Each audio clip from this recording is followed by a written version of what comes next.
Today, these three players are after big bucks, but they'll have to avoid the whammy as they play the most exciting game of their lives. From Television City in Hollywood, it's time to press your luck. And now, here's your host, the star of Press Your Luck, Peter Tomarken. Thank you.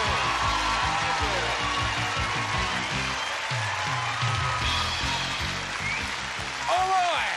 Thank you, Rod Roddy. Here we are again for another round of craziness and fun and big bucks once again. So let's meet the three players vying for the big bucks today on Press Your Luck, starting with our returning champion, Tracy Brown. How are you, Tracy? $20,806. That's a lot of coin. What are you going to do with it? I don't know yet. It hasn't sunk in yet. Oh, it will sink in, and that's a lot. You can do a lot of things with that money. I can, And I will. And you may not be through yet, right? That's right. Well, good luck to you today, Tracy. Okay, thanks. And our second player is Tim Fisher. How are you, Tim? Fine, how are you, Peter? Good, thank you. Tim, what do you do? Right now, I'm a ride operator at a famous amusement park here in Southern California. Pretty soon, though, I'll be going to Naval Officer Candidate School back east. Oh, that's another kind of amusement park of sorts. I hope so. Well, good luck there. Maybe you'll have some bucks to take with you. Thank you, I hope so. All right, Tim. Our third player is Diane Andrus. How are you, Diane? Fine, thank you. How are you, Peter? Good, thank you. Diane, where are you from? I'm from Canton, Michigan. All the way here from Canton, Michigan. Did you come for vacation or what? I come to visit my Aunt Margaret, my grandmother. How is Aunt Margaret? I haven't seen her in a while. She's great. Is she? And she's watching, I'm sure. Oh, I'm sure she's right here. And I know she's watching. And looking for big bucks, right? Looking for big bucks. All right, let's get to it. Let's play the game. Correct buzz and answer gets your 3 spins. Correct multiple choice, 1 spin. Here we go. Powder her nose, brush her hair, put on lipstick. Which is the one thing which is never proper for a lady to do, Tim? Put on her lipstick. To do at a restaurant table. Is it put on lipstick, powder her nose, or brush her hair, Tracy? Brush her hair. What do you think, Diane? Brush your hair. It's never proper for a lady to brush her hair at the restaurant table. Tracy gets a spin, and so does Diane. Tim, do you brush your hair at the table? No, I don't. All right, well, I was worried for a moment. Okay. According to a recent survey by Psychology Today magazine, what fraction of the people surveyed said their best friend is someone of the opposite sex? Tracy? Half. Is the correct answer 1/2, 1/4, or 3/4, Tim? I'll say 1/2. And what do you say, Diane? I'll say 1/2 also. Well, you're all together and you're all wrong. Admitting their best friend is of the opposite sex are 1/4 of those surveyed. Yeah. Well, you are all together on it. Let's go to another question. On what part of her body would a woman wear a toque, a coronet, or a tiara? Diane? On her head. Is it her head, her fingers, or her feet, Tracy? Definitely her head. All right, Tim? Yeah, milady wears all the things on her head. Tracy goes to 2, Tim gets a spin, and Diane goes to 4. Last question. Jump in quickly. We always say let bygones be bygones, and there's no use crying over spilled. Tracy? Milk. Is it milk, scotch, or pudding? Tim? Milk. Milk. What do you think, Milk. Diane? Our producer cries over spilled scotch. But most everybody else, it's over spilled milk. Yeah. Tracy goes to 5, Tim to 2, and Diane to 5. Stay there. You can turn those spins in the bucks when we come back. We'll be back right after this.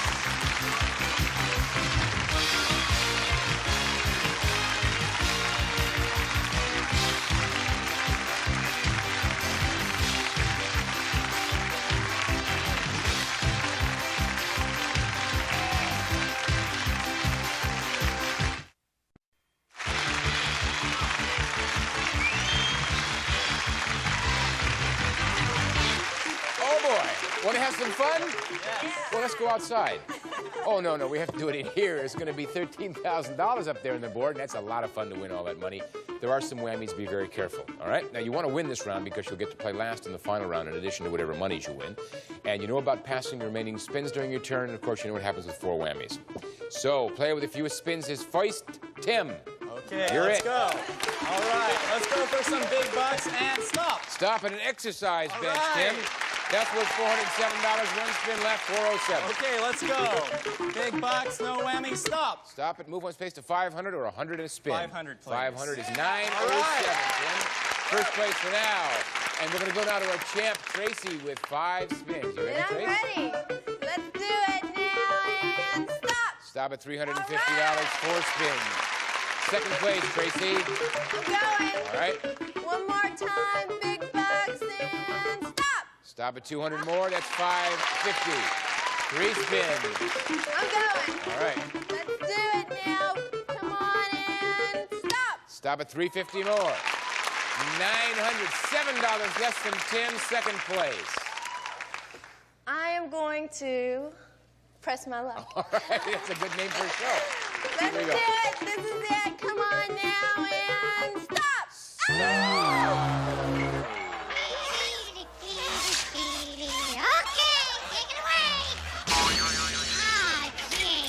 Well, at least your windows are clean, Tracy, but you have 1 spin left. Do you want to hit it again? I'm going. Okay. Come on, big bucks. I need big bucks and stop. Stop at 1,250. What a recovery. Back into first place, Trace. Let's see what Diane can do with 5 big ones. Come on, big bucks. Big bucks. Stop. Stop at 100 and a spin. Okay. Still have your 5 spins in third place. Come on, big bucks. Big bucks. Stop. Stop at 0.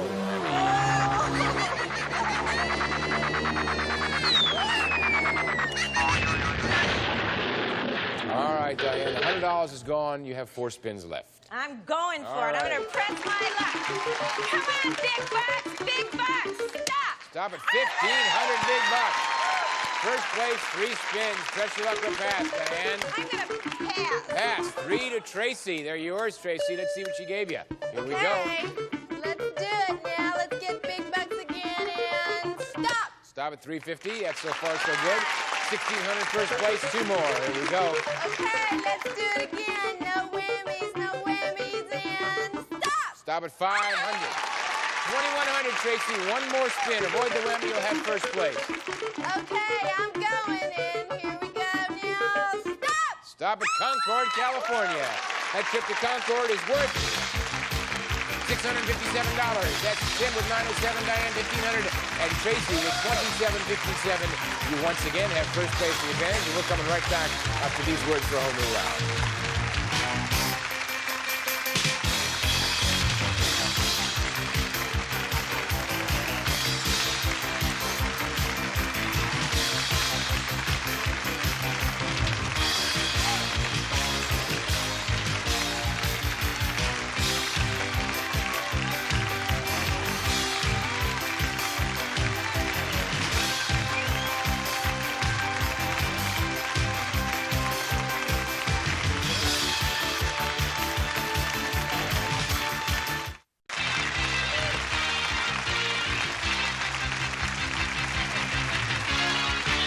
All right, you ready for another round of questions and answers and spins and bucks and fun?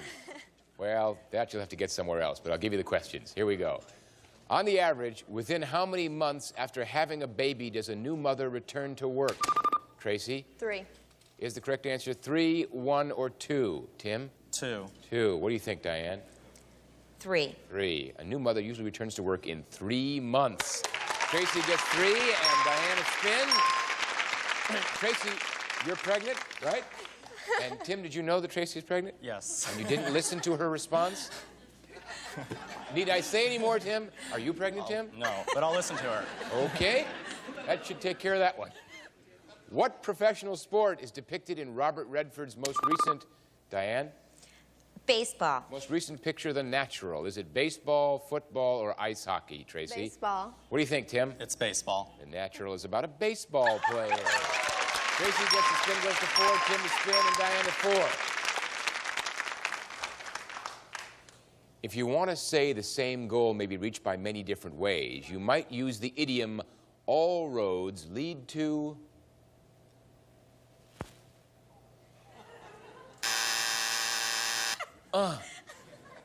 They don't lead to... No, you've never been to where these roads lead to, quite obviously. I'm going to give it to you in multiple choice, class. If you're right, you'll get a spin. All right, if you want to say the same goal may be reached by many different ways, you might use the idiom, all roads lead to, is it the end, heaven, or Rome? Tracy? Rome. Rome. Tim, what do you think? Rome. What do you think, Diane? I'd say heaven. You would? That's a nice thought, but it's wrong. All roads lead to Rome. Tracy goes to 5, Tim to 2. Diane stays at 4. Now, Tim, you listened to Tracy that I did. time. You did real well. Okay, last question. In some countries, St. George's Day is celebrated on April 23rd. But what animal is St. George noted for slaying? Tim? Lion. Is it a lion, a dragon, or an elephant, Tracy? A dragon. A dragon. What do you think, Diane? A dragon. St. George is noted for slaying a dragon. Tracy goes to 6, Tim stays at 2, and Diane goes to 5. And that's the last question, so these players are going to the big board to get some mighty big bucks. So come on back.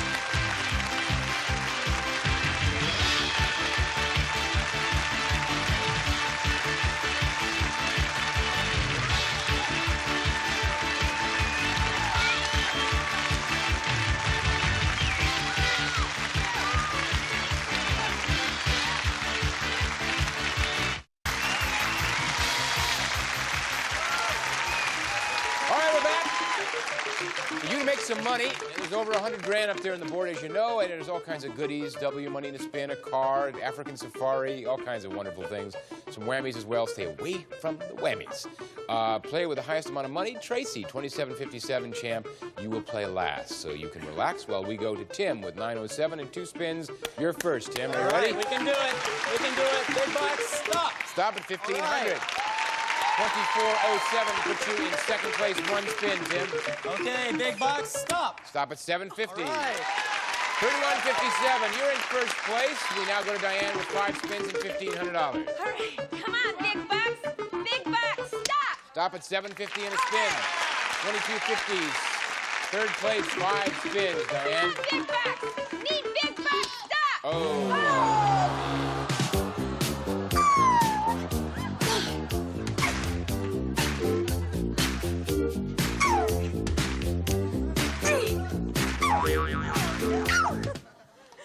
Oh, it was a fun dance, wasn't it, Diane? Cost you a few bucks, however. Well, I'm going to go for it You're now. going to go for it? 2 whammies. Here we go, 4 spins. Big bucks, stop. Stop at $2,000. You got some bucks back. Third place, 3 spins. Press your luck real fast, Diane. I'm going to go for it, Peter. Right. I'm going to press my luck with big bucks. Come on, big bucks. Big bucks. Stop. Stop at 22.50. 42.50, first place, 2 spins. Gonna keep going? I'm going to go for it. All right, here we go. Come on, big bucks. Big bucks. Stop. Stop. Now that I'm a star, I need makeup. Makeup! Oh, Diane, you now have 1 spin left with no dollars, 3 whammies, 1 more whammy going out of for the it. game. You're gonna go, okay. Looking for big bucks and a spin. Big bucks. Stop. Stop at Key Biscayne, Diane. That trip to Key Biscayne is worth $1,570. You're in third place. But we now go to Tracy with 6 spins and $27.57. Trace. Okay, I'm going. Give me that car this time. I want that car in. Stop! Stop. Whammy. It's coming to me now. I see financial disaster in your future. No way. No way, Tracy said. 5 spins left, Trace. You want to keep going? I'm going. All right. I'm going. Come on now, big bucks. I need big bucks and stop! Stop at $1,400. Third place, 4 spins. Press your luck to pass. Okay, I'm going. Let's get big bucks this time and stop! Stop it. Go back 2 spaces at 3,000 and a spin. $4,400. You're in first place with 4 spins, Tracy. Gonna go again. Let's do it and stop! Stop at 600 more. 5,000 bucks, Tracy. You have 3 spins left. You're in first place by about $1,900. I'm going. Gonna go again. Press my luck. Here we go. Let's do it now and stop! Stop at 1250. 62.50, Tracy. 2 spins left. You have about double Tom's total. About $3,100 more than Tom.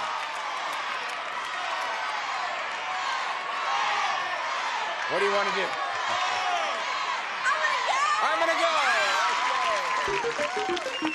Okay, big bucks this time, big bucks, and stop! Stop it at Big Screen TV. That Big Screen TV is worth $3,800. Tracy, you are at $10,050. Tim is at $3,157. About $6,900 separates the two of you. One spin. You're gonna pass it. Tim, you're gonna have to get something that gives you an additional spin to stay in the game. All right? If you do, you can keep going, and who knows what'll happen. Are you ready, Tim? Okay, let's and go. Tracy, big spin. We can do See it. what happens here. Big bucks, stop. Stop it, a whammy. And Tracy, you are the champ today with $10,050. And we'll come back and talk to you right after these words.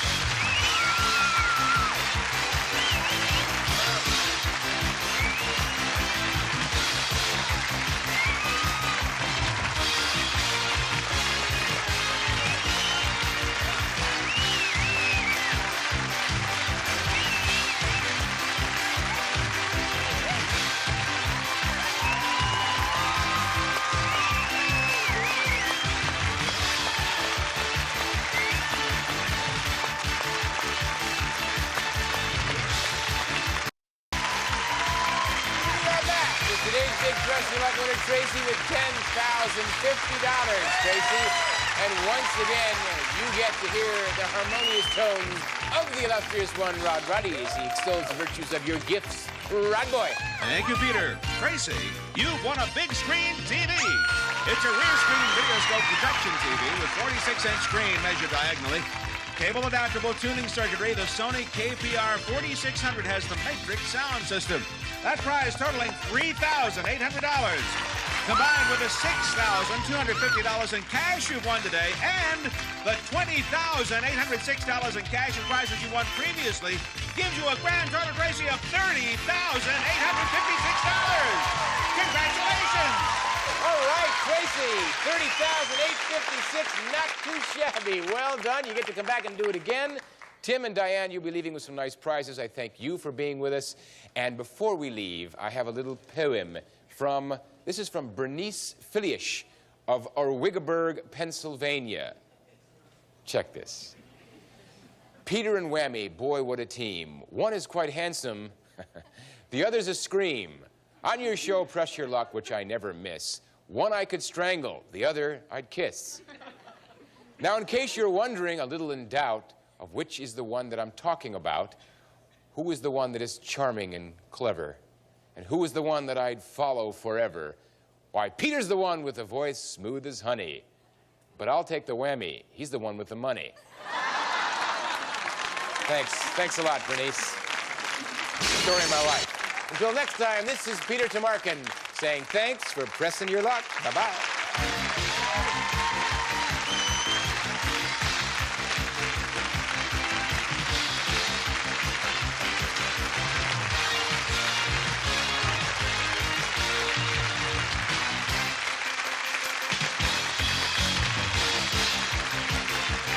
Some member of our studio audience received Royal Vacs, including the Dirt Devil handheld portable. Features metal construction and revolving brush just like the big ones. With quick, easy cleaning most anywhere from Royal Appliances.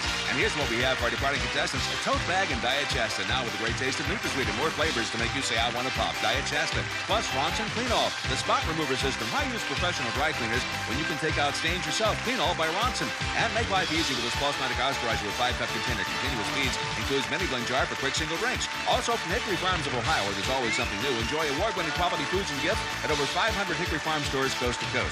Plus, Garanimals, famous quality fashion and fit children's wear for boys and girls, infants to teens. Garanimals designed to go together, built to stay together. And Mazzola has a new taste that's fresh, light, and still cholesterol-free. So discover the untoppable new taste of Mazzola.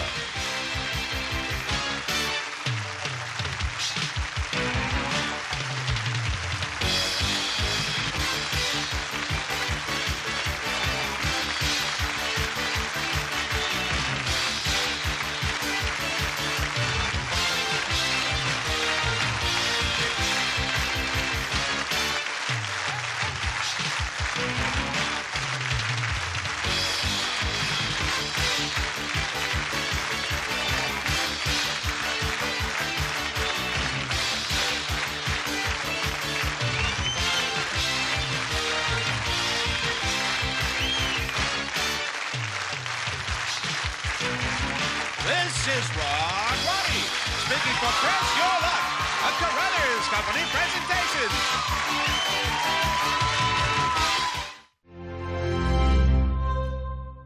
Ladies and gentlemen, start your engine.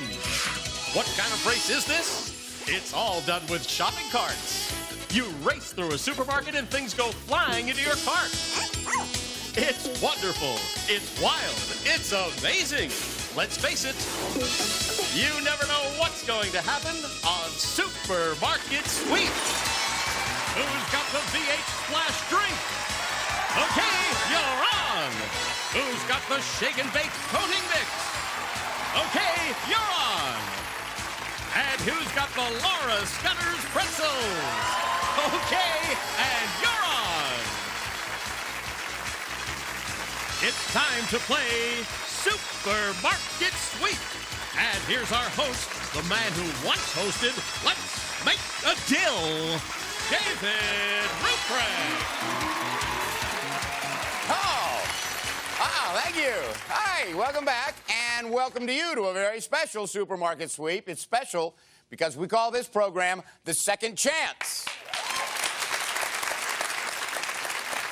Well, you know, it's not often in life that you do get a second chance, but we are going to make that happen. The three teams on today's show have all won the big sweep, but none of them has won the $5,000 bonus. So we invited these guys back for a second chance. One team is guaranteed to win the sweep. That means they're going to get a second chance to go for the $5,000.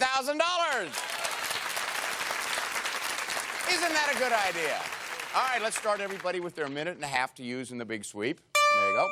And now it's mini sweep time. Hands on your buzzers. Hopefully somebody's going to get 10 seconds and a cash bonus. Here we go. What attracted me to my old mate was the smile she had from brushing with Minga? Colgate.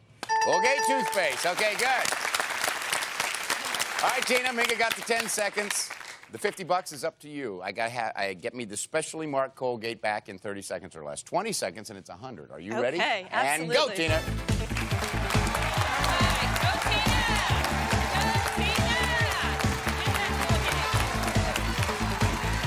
Wow! Good for you. Thanks. Well under 20 seconds, $100. Congratulations. So much fun to have people who really know what they've been here before and they know what they're doing. They just ran right out there and got it. You can relax for a second, Tina. Let's see who else we have playing. Shalise, hi. Welcome Hi. back. Tell us again what you do. I'm a stay-at-home mom. I have 2 children, and I'm also a musician. And this is your friend Pam. Hi, Pam. Hi. Tell us again what you do. I'm a mom of Ben, Corey, and Hallie, and a photographer, freelance photographer as well. Oh, that's right. You can watch your kids and your photographs develop at the same time. Jennifer, tell us again what you do. I'm a stay-at-home mom of 2 children. And this is your fiance, Lee. Hi, Lee. Welcome back. Tell us what you do, sir. I'm a student but studying business management at a small community college in Southern Orange County. And now we have Minga. Hi. Hi. Tell us again what you do. I'm a manager at an insurance company. And a co-worker would be Tina. What do you do there, Tina? I manage another division, which is the best division for that same insurance company. I understand. You guys ready to play the game? Let's do it. All right, it's time for the first players to earn some extra seconds, so that means Shalise, Jennifer, and Tina. We'll see you guys later. All right, we're going to play What is Correct. Look at these 3 items right off of our shelves. We have a 6-ounce package of Vandekamp's Angel Food Loaf Cake at $1.99, a 4-pack of Angel Soft Bathroom Tissue at $1.89, and a 16-ounce box of Barilla Angel Hair Pasta at $1.29. It's sort of a heavenly game here, lots of angels. Now, 2 of these items have the wrong price. One of the 3 is correct. Which one do you think it is? 1, 2, or 3 that has the correct price? Lock in your answers. 10 seconds if you're right, 30 seconds if all 3 of you get it right. Pam, which one did you think had the correct price? I chose number 3, the Barilla pasta. You going for the pasta? How about you, Lee? I also chose number 3, the Barilla You like pasta. the Barilla pasta. So if Minga liked the pasta, I can't tell by looking at her, but if she did and it is the pasta, you guys are going to get 30 extra seconds in the market. What'd you say, Minga? I chose number 3, the Barilla pasta. You like the Barilla pasta, too? All right, let's see. The product up here with the correct price is It's the Berea Angel Hair Pasta. It sells for $1.29. So good. Pam gets 30 seconds, Lee gets 30 seconds, and Minga gets 30 seconds. Great way to start the game. Stay with us, because there's lots more games, lots more chances for them to build up their sweet time.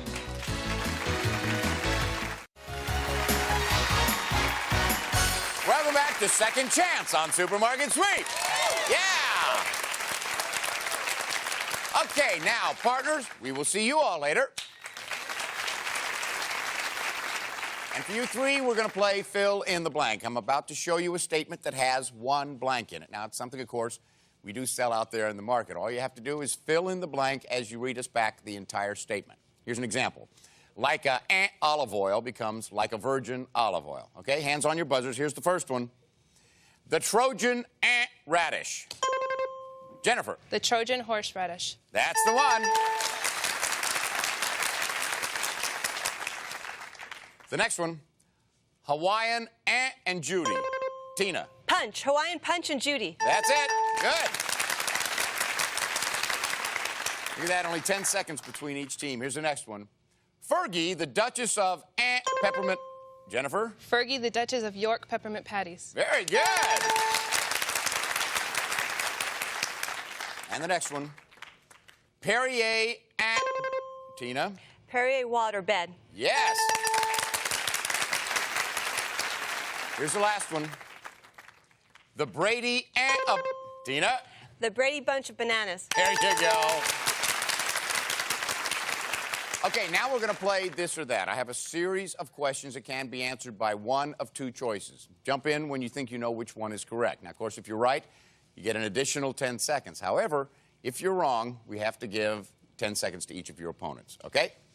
Hands on your buzzers. Here's the first one. Egg yolks or egg whites? Which part of the egg is combined with sugar and beaten? Tina? Egg whites. To make meringue, that's it. Here's the next one. Ground beef or steak? If you must have it pink, according to the USDA, Jennifer? Steak. Yes. Which is safer to eat medium rare? Peach pits or pretzel pieces? During World War II, which was ground... Tina? Peach pits. Yes. Which was ground up to make gas mask filters. Peach pits. I didn't know that. Obviously, Tina did. Good for you. Here's one. 2,000 or 2 million. According to the Department of Agriculture, a honeybee must visit how many flowers? Tina? 2,000. No. The answer, let me read the whole question. Has to visit how many flowers in order to make 1 pound of honey? He has to visit 2 million. That was the correct answer. So that means, Tina, you just gave Shalice 10 seconds and Jennifer 10 seconds. Say thank you. Okay, here's the last one. Borscht or gazpacho? Which is made from tomatoes and is a classic, Tina? Gazpacho. You were right that time. A classic cold Mexican soup. Okay, it's time for the round robin game. Partners, come on up. All right, now we're going to play scrambled letters, okay? Hands on your buzzers. Here's the first one. Frozen. Tina. Sorbet. Let's see. That's it. Switch. And the next one. Chinese. Dumplings. Pam. Wonton soup. And that's it. And the next one. German. Tina. Liverwurst. Check it out. Yes, okay, switch. The next one, subway commuters. Small. Minga. Sardines. Let's see. Yes, okay, switch. The next one, aerosol. Ironing. Tina. Spray starch. Find out? Yep. Switch. Okay, here's the last one. Nuts and fudge. Pam. Brownie. Check it out. That's it. Who's going to run the big sweep? Pam, Lee, and Minga. Don't go away. When we come back, you will see Pam, Lee, and Minga running wild through our aisles. Guess what? They have a second chance to win $5,000 here on Supermarket Sweep.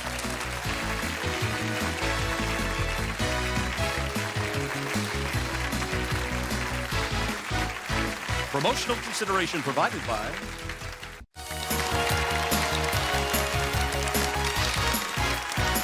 Welcome back, and now it's time for the big sweep. All right, let's see here. Minga and Tina, you have 3 minutes and 50 seconds. You'll start first. Jennifer and Lee, you have 2 minutes and 40 seconds. And Pam and Shalise, you have 2 minutes and 30 seconds. Okay, take a look out there. Everything you see out in those supermarket aisles is up for grabs. You can fill as many of these carts as you want. Now listen carefully, because these are the special big money makers we have in the market for you in today's big sweep. Now we have those 3 television monitors out there. During the big sweep, all you have to do is hit the button below any monitor and you will instantly receive a one-word clue to our specific product. Each TV set has a different clue to help you identify that mystery product.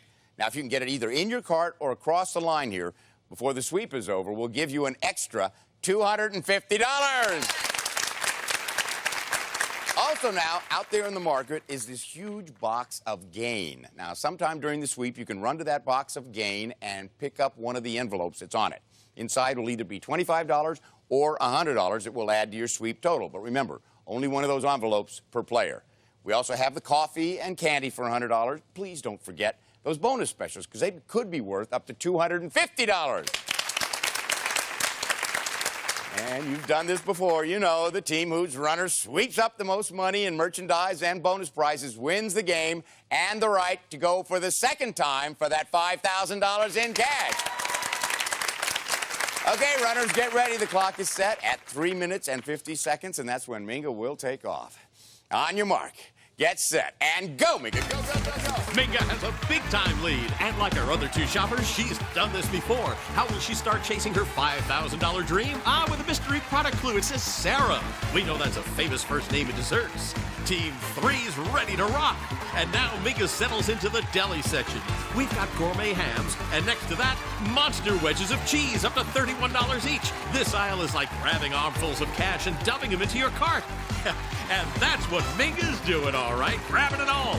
Team 2 is sure pumped up for their sweep. Meanwhile, Minga starts working the detergent section. Here we have boxes of Tide worth $16 each. Let's watch her. She's gonna get all 5, I bet, and that'll be a fast $80. And that's good, because here comes the competition. 2, 1, and go. Go, go, go, go, go. Hey, just call him Rocket Man. Where will we catch up with Lee? Oh, at a TV monitor. Hey, we've seen this clue, Sarah. 2, 1, and go, Pam. Go, go, go. Finally, Pam gets her second chance to run the big sweep. Will she follow a whole different game plan? Let's watch. She's today's 3rd shopper to see Sarah on a TV monitor. With $250 extra up for grabs, the mystery product could play a key role in winning a second chance to go for $5,000 today. Back to Lee, he hits the health and beauty aid section, and while he starts picking off some of our expensive healthcare products, I want to show you a shopper who's got a real sweet tooth. Look, Minga's closing in on $1 worth of candy. There, 98 cents. That's good enough to earn her team $100 if Minga remembers to tie up that bag and get it into her cart before the sweep is over. Now, Pam wants our giant cheese wedges. Hoisting them in takes muscle. Ooh, they are heavy. But to earn that second chance at $5,000, she'll do whatever it takes. Lee pulls up to our baby care section and starts tossing in $12 cans of infant formula. What does Minga want? A second mystery product clue. Look, it says Lee. Remember, she's already seen Sarah. And wow, Pam hopes this giant garden claw bonus will plant the seeds of success for her. Meanwhile, Minga grabs our Arm & Hammer bonus, tucks it under one arm, and heads for a Gain box envelope. She hopes it'll be worth $100. Look, she's still carrying her bag of candy in the same hand. She has to tie it up and get it into her cart by the bell, or it won't count. But first, she wants the last mystery product clue. It says cheesecake. Can she find a box of Sara Lee cheesecake? It'll be worth $250. Yes, there it is. I wonder, can she keep shopping, though, with all that she has to manage? That's smart. She's going to get it all back to the checkout counter now. And what's Lee been up to? Hoisting in our big, expensive turkeys. And you know what? It's the first time today a shopper's gone for them. And you know what's nearby, don't you? Our giant Gain box. And Lee picks off one of the envelopes. With the clock counting down, Pam is hoping these containers of Bertolli olive oil will push her team's score over the top, giving them a second chance at the $5,000. Yikes! Lee's cart is loaded.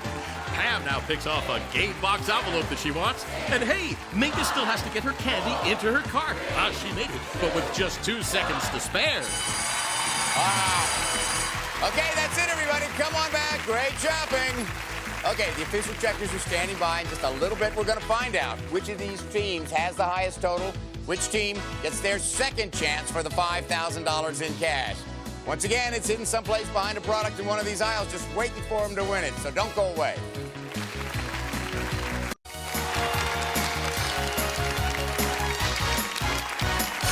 Welcome back to Supermarket Sweep. Okay, this is it. Our checkers have entered all of this merchandise in the registers, and we're ready to hit the total. So let's find out who won the big sweep and who'll have that second chance at the $5,000. Okay, Pam and Shalise, let's see how much your gain envelope is worth. $100, that's the big one. Let's find out how much your bonus is worth. It's a super bonus, $250. Boy, you guys scored on those bonuses. Now, we add all of your groceries to that, and it gives you a grand total today of $1,185. Okay, Lee and Jennifer, let's see how much your gain envelope is worth. $25 there. How much is your Pillsbury Doughboy bonus worth? $200. $200, all right. Now, we add that to all your groceries, gives you a grand total today of $1,205. So, by $20, you guys are in the lead. Okay, Minga and Tina, let's see. You got the mystery product, right? That was the Sara Lee cream cheesecake, so that's $250. Let's see how much your gain envelope is worth. $25 for that. You also got the candy. Minga, you were busy out there. It's $100. Earlier in the mini sweep, you got $100. And now, Tina, let's see how much your Arm & Hammer bonus is worth. $100 for that. Okay. When we add all your groceries to that, if your grand total is higher than $1,205, you're going to be getting your second chance to look for $5,000. If not, Lee and Jennifer will. Let's see. Your grand total with your groceries is $1,329. Minga and Tina do win this. Thanks for coming back. You guys were great. Again, we have some wonderful gifts for you. Okay? Feel a little bit familiar here? Because you've done this before? All right, this time, let's get your hands on the money before the bell. Okay? It's out there. It's $5,000 just waiting for you. You've got 1 minute to find it, 3 clues to help you out. And, of course, remember, your hands do have to be on the money before the bell sounds. Okay. Before we started, you chose envelope number 2. Yes. We're set. Our clock is ready. Are you? Yes. Okay, here's the first clue. As soon as I finish reading it, the countdown starts. Good luck, guys. Get it this time. Talk about rich. The window washer rinsed his squeegee with H2O from a bottle of... Whisk? Squeegee. H2O from a bottle of... Talk about rich. The windshield washer... Rich. The window washer rinsed his squeegee... Oh! Right here. Fiji. She makes entries, but the lady's name sounds as if she can measure months. No, Mrs. Measure months. Calendar. Marie Calendars. This way. Marie Calendars. Oh, there. Where? Right here. Okay. Cardigans might call this item fleece on a diet. Lamb? No, Fleece, fleece goat, on a diet. Sheep. Fleece on a diet. Skinny, slim fast? Fleece on a diet. Fleece on a diet. Start ready. Sorry. Fleece on a diet. Fleece on a diet. What's fleece? Fleece. Lamb. Fleece. Oh! Fleece. Oh, gosh.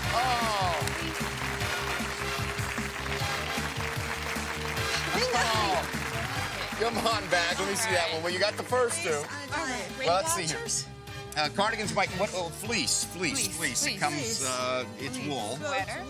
Wool. Woolite.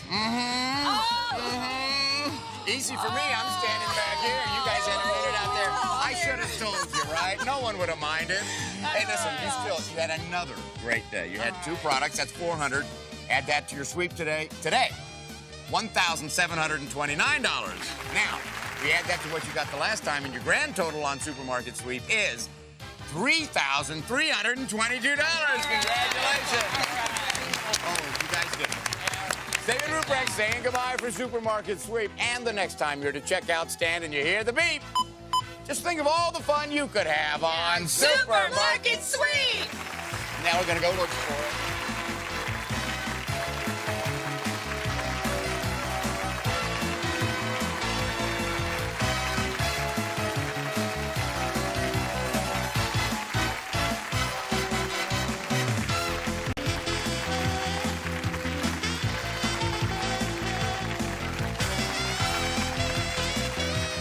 This is Randy West for Supermarket Sweep. Supermarket Sweep has been an Al Howard production.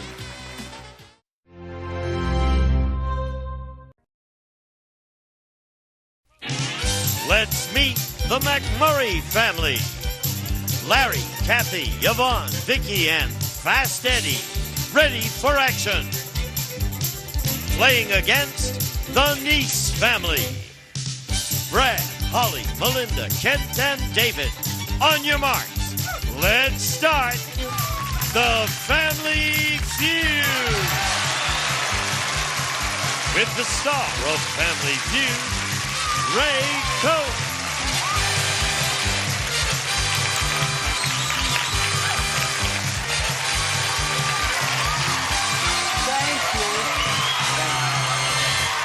Thank you very much. Thank you for that ovation, and thank you for joining us at home. We're winding up a wonderful week. Some great families have been here all week, but we've got a great championship family returning, wanting to play for $5,000. Once again, the McMurray family. Welcome back, Fast Eddie. You guys won pretty fast yesterday. So far, you have won $5,300. All right.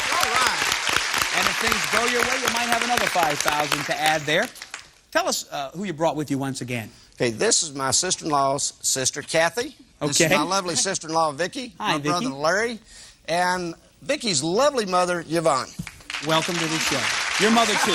She's Kathy's mother. In case people are trying to clarify that. You've got that very sweet accent from? Texas. From Texas. People watching that. He's a pool hustler down there named Fast Eddie. And he's here today with us, playing against the Neese family. Welcome to our show, Brad. Who'd you bring with you today to help dethrone this family? I brought my beautiful wife, Holly. Hi, Holly. My brother-in-law, Kent. Welcome. My beautiful sister, Melinda. She is. And my brother, David. Welcome, David. Welcome to this family. You want to play for the $5,000? Yes, sir. Well, you got to beat this family. So right now, let's play the feud. Fast Eddie, Brad. Good luck. The first family to $300 wins the game, gets a chance to play fast money for the $5,000. We asked 100 people this question. We've got the top 6 answers on the board. Try to find the most popular. Aside from Roger Rabbit, name a cartoon character whose voice you would recognize instantly. Fast Eddie. Porky Pig. Porky Pig. It's there, but there are 5 answers. That'll beat it, Brad. Just give me one. Donald Duck. Let's see. It's there! Number 1. Very bad Donald Duck impression on my part. Donald Duck, you're taking control. Hi, Holly. Hi. Can you answer that question? Could you say it one more time? You bet. Aside from Roger Rabbit, name a cartoon character whose voice you would recognize instantly. Minnie Mouse. How about Minnie Mouse? It didn't make the survey. How about Mickey? How about Mickey Mouse, maybe? Let's see Mickey.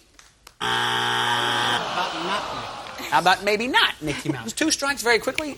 Melinda. How about Bugs Bunny? Whoa, very popular cartoon. Did his voice make the survey? Show me Bugs. Number 2. That's amazing. Donald Duck and Bugs Bunny always go back and forth because Donald Duck wants to be known better, and it's Mickey Mouse. Okay. Anyway, Donald beat Mickey. Donald beat Bugs. Right down here we are. How about Daffy Duck? It's Daffy. Excuse me, I got that. It's Daffy and Bugs Bunny who always fight, isn't it? That's right. Show me Daffy. It's there. Daffy's like Rodney Dangerfield. He doesn't get any respect. Brad, the number 3 answer's there. I'm going to say Goofy. What are you calling me? Goofy. Oh, no, Goofy. Okay, you say Goofy. Show me Goofy. 3rd strike. This is a little tougher than I thought. I thought this question would be easy. Aside from Roger Rabbit, name a cartoon character whose voice you would recognize instantly. Yvonne. Mr. Magoo. Mr. Magoo. Larry? Tweety Bird. Tweety Bird. Tweety Bird. Tweety Bird. The Roadrunner? Yeah. The Roadrunner. Great voice. Meep. Okay. Fast Eddie? I'm going to go with Vicky and Larry and say... Spit it out, man. Spit it out. You got to say something. What is your answer? Tweety Bird. You're going to say Tweety Bird. If Tweety Bird is there, you take the bank. If not, the Nice family takes it. Show me Tweety Bird. Not there. The Nice family takes the bank. I guess we don't know our cartoons as well as we thought. Number 3, Woody Woodpecker. Makes sense. Number 4, Mr. Magoo. Who said that? Who said that? Had you listened to Mother, you'd have that bank right now. The feud's begun. We're going all the way to $300, so don't go away. Somebody's playing for $5,000. Come on back. Welcome back to the feud. The Nice family, $76. The McMurrays, 0 time for another face-off. Let's go. Holly. Kathy. We've got the top 5 answers on the board. Name something specific you might hide.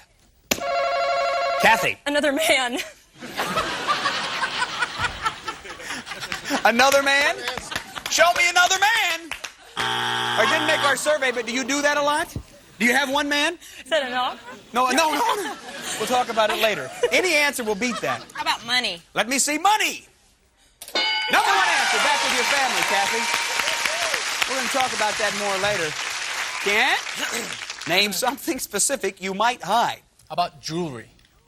I think it's going to be there. Maybe jewelry. Number 2. Melinda. How about yourself? Hide yourself. Name something specific you might hide yourself. And the reason for that? Hide and seek. The game. Good answer. All right. Show me. Maybe. It could be there. 2 people said it. It's on our survey. Show me yourself. Did not make the survey. Only 1st strike. David, I don't think I made it down this far. Welcome to the show. Thanks, sir. Calm down out there. Name something specific you might hide. How about your credit cards? Okay, some people hide their credit cards. 2nd strike. Brad, a little pressure on you here. Just a little bit. I'm going to say keys. All right. You say your keys. Maybe you hide your keys. You do. Again, 2 people said it. Holly? Your age. People do hide it. I don't know that it will work in this context. If it does, you're still alive. If not, they're going to try to steal. Show me age. Not there. McMurray's. Chance to steal once again. Name something specific you might hide. Lovely Yvonne. Savings bonds. What's that? Savings bonds. Savings bonds. Larry. A will. A will. Vicky? Your weight. Your weight. Important Kathy? papers. Important papers. Fast Eddie, what you going to do? You went out on your own last time? I'm going to go with Kathy and say important papers. Important papers. Now, the question is, name something specific you might hide. We can accept that. Important papers. If it's there, you take the bank. If not, the challengers take a bigger lead. Show me important papers. The challengers take the bank. Again, we heard a couple of answers here. Let's see if they're on that board. Number 3, the diary. No one said. Number 4, gifts. No one said. The challengers have a pretty big lead, but they've got to win $300 to win this game. So come on back. The champions aren't out. Thanks for coming back to the feud. The Nice family, 153. The McMurrays are champions. Not on the board yet. Let's go. Time for another face-off. Vicky. We've got the top 6 answers on the board. Name a country whose people have an identifiable accent. We go to Kent. Japan. Let me see. Japan. Didn't make our survey. Vicky? France. Perhaps France. Number 1 answer. Oui, back with your family. Larry, it's a pleasure. I don't believe I've been over here the whole show to talk to you. You're the man yesterday when I asked the question, name something people suck on. You said toes. So, I can't wait ever to hear what comes out of your mouth. Name a country whose people have an identifiable accent. Russian. Russian. I like you said that with a Texas accent. Russian. All right. Show me Russian. Didn't make the survey. I thought it would have been there. Was a fine answer. Only strike one. Yvonne? Yes. How about our neighbor, Mexico? Good. Yeah. Gotta be there. Mexican. Number 3 answer, Spain or Mexico. Fast Eddie, your family can get on the board. How about England? Yeah. Good. Yeah. They definitely have. They talk funny, don't they? They really do. Not like Texans. No, Texans talk normal. That's right. That's right. I want you to say it. Say, show me England. Say it. Show me England. It's there! See, you lost your accent when you did that. Number 2 answer. How about Germany? Oh, yes. Let me see Germany.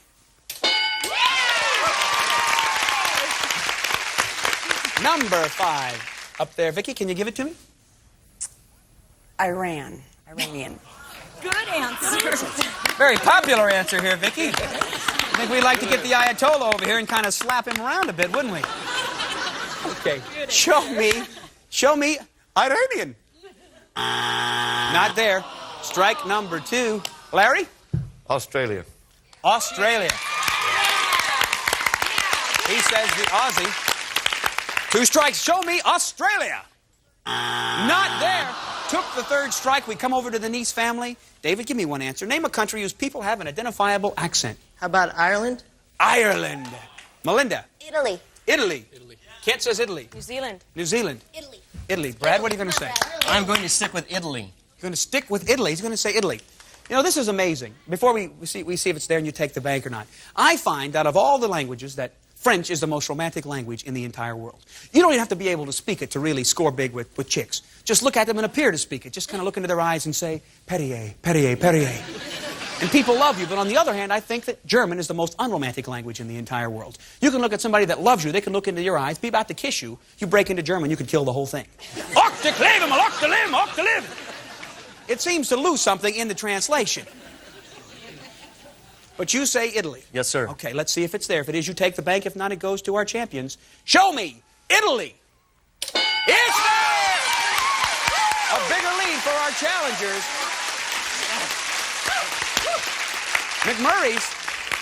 One answer that you didn't know or 2. Number 6.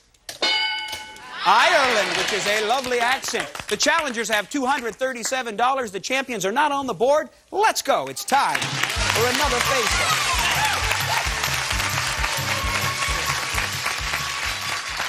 We've got the top 4 answers on the board. The dollar values for this question are doubled. Name a way you can tell just by looking that someone is cold.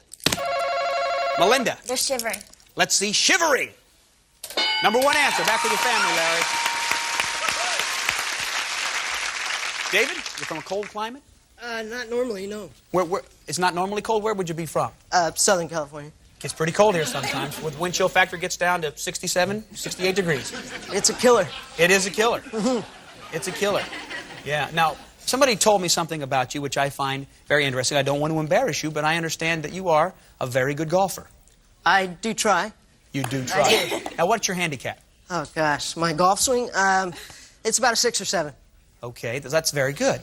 So you're a pro. You teach other people how to play golf. I've given a couple lessons, yes. You're being modest. You teach a lot of people how to play golf. Okay. You kind of remind me of Ernie off of My 3 Sons. You know?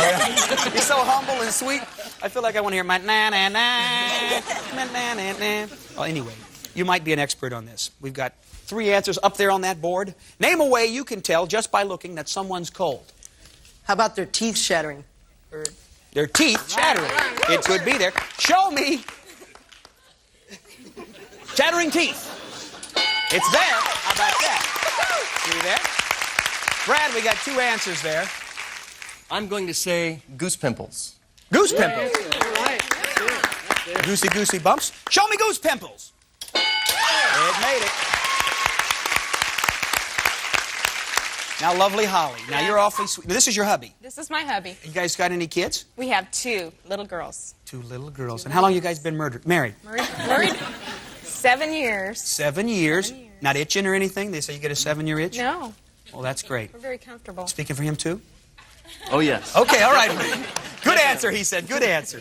Important question. There's one answer on that board. You have no strikes. If you give me that number 2 answer, you'll win the game. Okay, wearing a jacket or sweater. That's seeing someone by wearing a jacket or sweater. Name a way you can tell just by looking if someone is cold. She says, jacket or sweater? Not there. Only first strike. Kent. My face gets pink, so I'd say the color of their skin. Their nose gets pink. That's usually a sign that you're dead, Kent. But, White. Okay. If pink is there, you take the game. Show me pink. It's there! Skin color. New champions, the Neese family.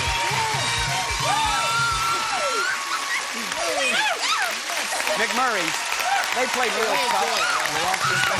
$250 and some very nice party gifts. We had fun having you. Thank you for being on the show. $5,300 you're taking home with you plus the parting gift. Let's go. I need 2 players for $5,000. Who's playing first? Off stage, Kent.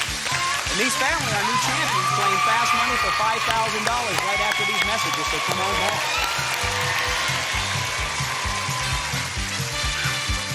All right, good luck, Holly. You know how this works. We've taken your sister-in-law, brother-in-law, excuse me, Kent, off stage. I guess those operations work. He's over there now. I'm going to ask you 5 questions. You try to give me the most popular answer. You have 15 seconds to answer. If you and your partner come up with 200 or more points, you're going to take home $5,000. Good luck to you. 15 seconds on the clock, please. The time will begin after I finish reading the first question. Besides a teacher, name an occupation of someone on a college campus. A janitor. Name a fish in the ocean. Tuna. A sport taught in summer camp. Soccer. A state that gets lots of snow. New Jersey. Something smokers get ashes on. The floor. Turn around. That's 5 answers. All right. Besides a teacher, name an occupation of someone on a college campus. You said janitor. Our survey said 24. Gotta have janitors. It's a great answer. Name a fish in the ocean. You said tuna. Our survey said 18. A sport taught in summer camp. You said soccer. The survey says surprising. A state that gets lots of snow. You said New Jersey. Our survey said apparently nobody. Does it snow a lot there in the winter? Well, I left there when I was 2, so I don't know. But I was born there, so I had to say it. No, you didn't have to say it, but you did, Holly. I asked you something smokers get ashes on. You said the floor. Our survey said 46. Up to 88. You'll cover those answers and you can go back with your family. Here comes your brother-in-law, Kent. Not bad, Kent. 112 points. A lot of number 1 answers there. Step up just a bit for me. I'm going to ask you the same 5 questions I asked your partner. If you hear the sound, it means you have duplicated one of her answers. I'll say try again. You give me another answer. 20 seconds on the clock, please. Revealing the answers. Good luck. Besides a teacher, name an occupation of someone on a college campus. A professor. Name a fish in the ocean. Dolphin. A sport taught in summer camp. Baseball. A state that gets lots of snow. Colorado. Something smokers get ashes on. Their clothes. Turn around. That's 5 answers.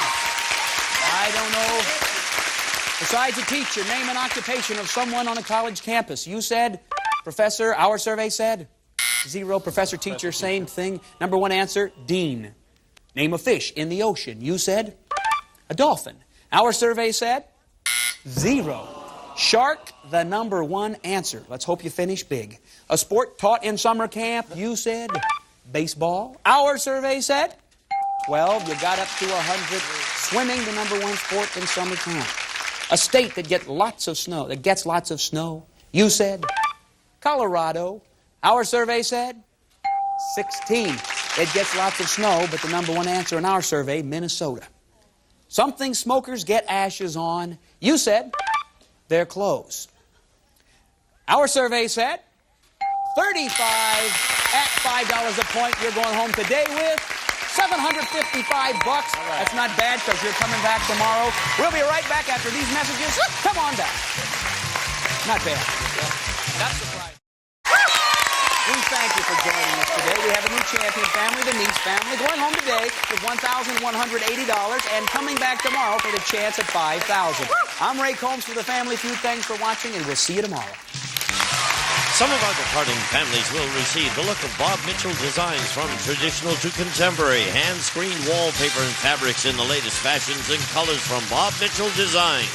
Oneida Silversmith's gift certificate for an assortment of gifts for your entertaining and enjoyment, including luxurious flatware and silver-plated hollowware from Oneida Silversmiths. A generous supply of Kentucky Fried Chicken. It's tender and juicy, bite after bite. At Kentucky Fried Chicken, we do chicken right. New Shield deodorant soap is fresher than ever. Feel clean and just showered fresh all day with New Shield. New Nabisco Frosted Wheat Squares. Crunchy, bite-sized, lightly frosted biscuits of shredded wheat for great nutrition, great taste.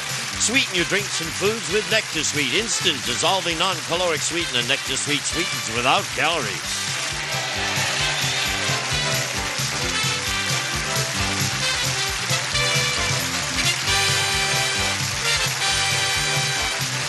From Television City in Hollywood, this is Gene Wood speaking for Family Feud, a Mark Goodson television production.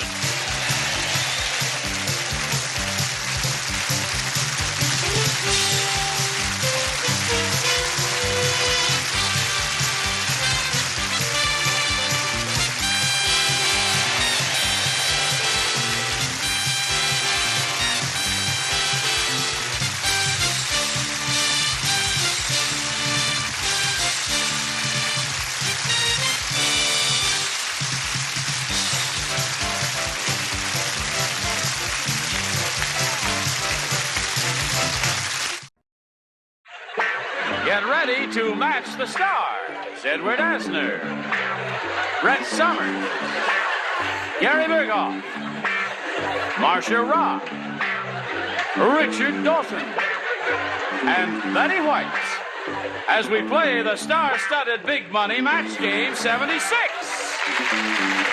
And now here's the star of Match Game 76, Gene Raymer.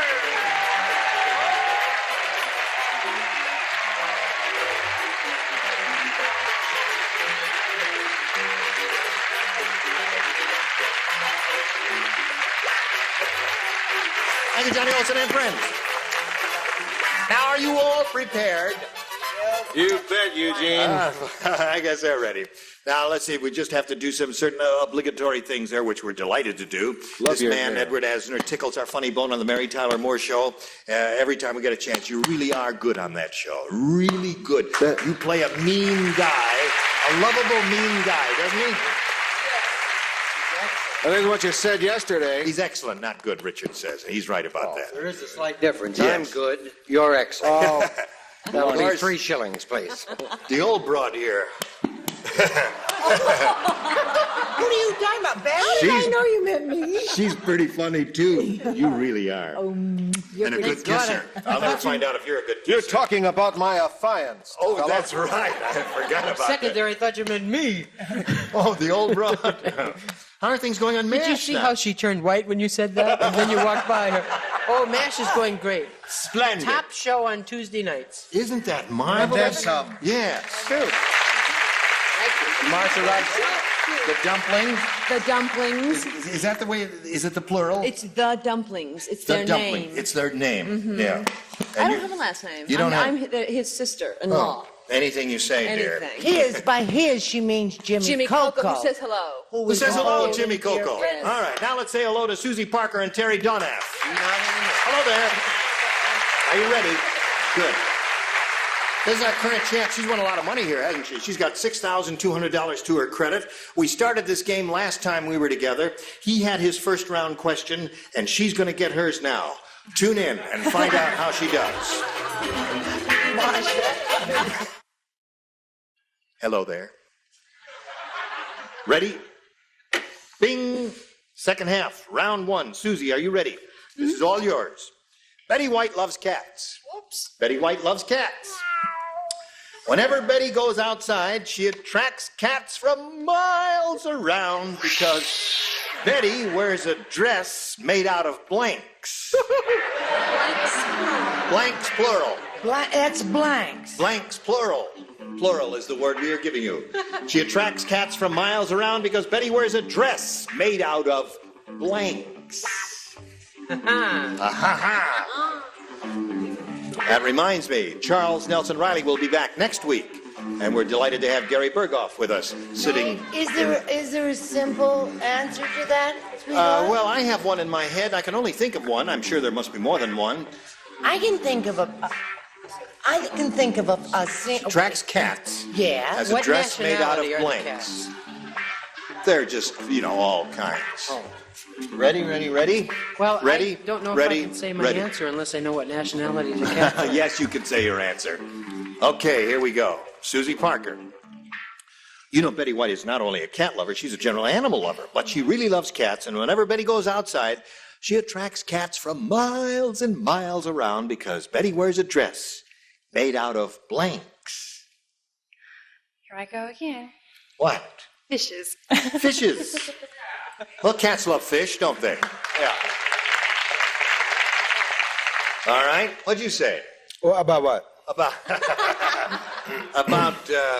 Betty? Détente. Betty's a wonderful woman. No, I would say a few words on détente. Détente? That's what we brought you here for, Ed. I think Kissinger That's is... enough. That's a few words. Now give us Okay. your answer. Well, Betty is a wonderful animalitarian. And nevertheless, she does like to advertise. So to attract that host of cats, right? She goes out in the great outdoors wearing a dress made of something cats adore, made a dress of catnip balls. Oh, yes, catnip. They love that. Yes. Cats love Looks catnip. good on you, too, honey. They don't like long stories, however. What do you say? She loves dogs, too. She does love dogs. She married one. Alan, forgive me. He's okay. I was torn between clever and right. Yeah. As usual, I settled for right. Oh, there's one for Susie. What do you say, Gary? I said fish. Fish. Oh, there's two for Susie. Now we come to Marcia Rod. Betty wears a dress made out of blanks, and Susie said fishes. They like things other than fish. Mice? Yes. Mice? No? Yeah. Well, that's what cats like, don't they? They love mice. She has a mouse coat. I know you do have a dress made of kitty litter. Yes. That's the green one. Yeah. And you look very, very nice. Guess what? But I said fish. Said fish. Three for Susie. Are you going to help or hinder this girl? I think I'm going to help. We may have to have a meeting, but All I right. think being an animal lover, fish scales is the same as fish. It Fish has the same scales? aroma. All right. So that's 4 for you. Now, as we go to round 2, I point out to Terry, while he has a choice here, A or B, he's got to match 3 of our celebrities to just stay in the running here. So, Terry, B. You want B? Right. Okay. One person does not play, was matched in the first round. That's Miss Brett Honeychild up there. That's right. Here it is. Michelangelo said. What is he says, He says, I'm going to Geez, tell you just why. like- The Sistina Chapel smells a funny. Betty's dress. Smells a very funny in here in the Sistina Chapel. I'm going to tell you why.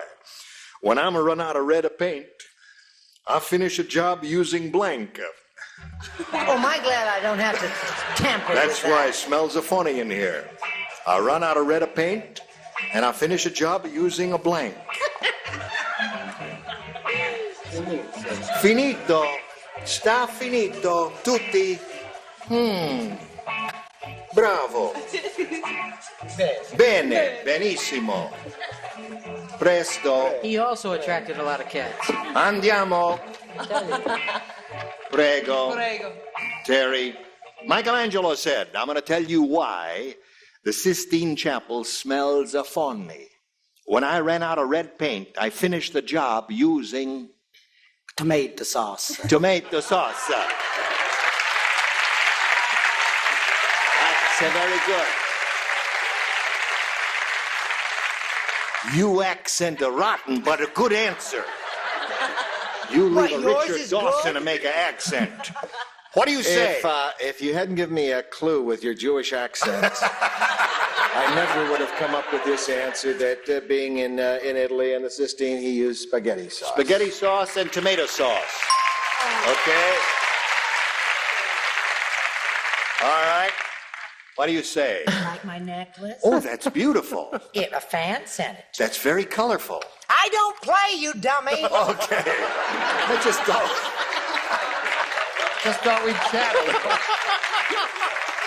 She just wanted to see if you were awake. No, I'm not. What do you say? I want to eat 27 hot dogs. No. That's the truth. And I never would have made it if I had not put on them. What do you put on? Tomato sauce. Tomato sauce. That's the worst than mine. I just didn't want you to feel bad, that's all. What do you say, a little Italian lady? No accent at all. No I'm not accent. going to attempt that. All right. Would you accept that? Spaghetti. No. No. Oh, sorry. Spaghetti Gary. and no spaghetti sauce. Well, same thing. What do you say? Do you like my necklace?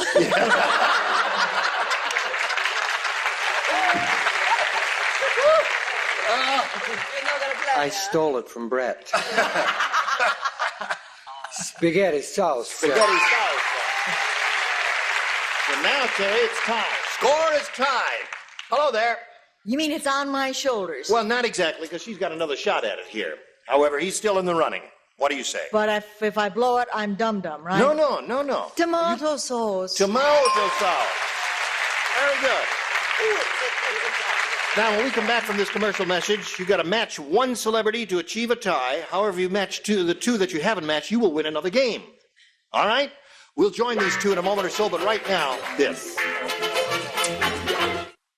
Hello there. Now, this is it, Susie. You must match one to achieve a tie. If you match it two who will now participate, you will win another game. The two who participate are Brett and Gary. Everyone else... Wait a minute. I'm in no right to hear. I'm in no right to hear either. Edward and Marcia are the two. You were close. I was close. Brett and Gary. Yes, it was just Marcia and Edward there. Two of you only. The others lay out, all right?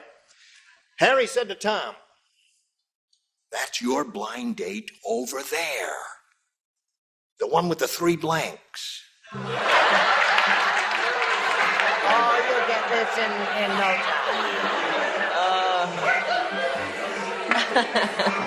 Let's see what Mr. Asner said. You ever watch this program? No. Can't you tell? Well, we don't watch you either. Okay. All right. Here we go. Susie Parker. Harry said to Tom, "That's your blind date over there. See, the one with the 3 blanks." So I see 3 blanks. You see 3 blanks? What do you say? I say 3 eyes. Oh, my family was with me. See, somebody was with me. Your family applauded, and the rest of them, that was it. The guy from Pennsylvania applauded. 4 people are with you. Are you with her or against her? You gonna blow your whistle? Well, I thought that we were staying within the realms of reality here, so I would figure that what would the lady have but 3 chins?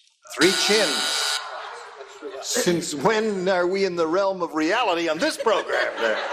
3 chins. Now you must match Marcia to stay in the game. If you don't, Terry wins the game. What do you sort of say? stay within the reality of what was on everybody's mind. Really? I'm sorry about that. 3 boobs. Okay. So Terry wins the game.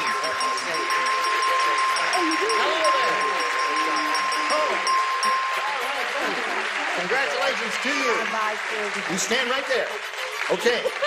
Well, Susie, we're going to have to part company with you, but you're leaving here with a bundle. Did you have a good time? Oh, fantastic. Good. Have me back 6,000. again anytime you want. Okay, $6,200 for Susie Parker. Goodbye.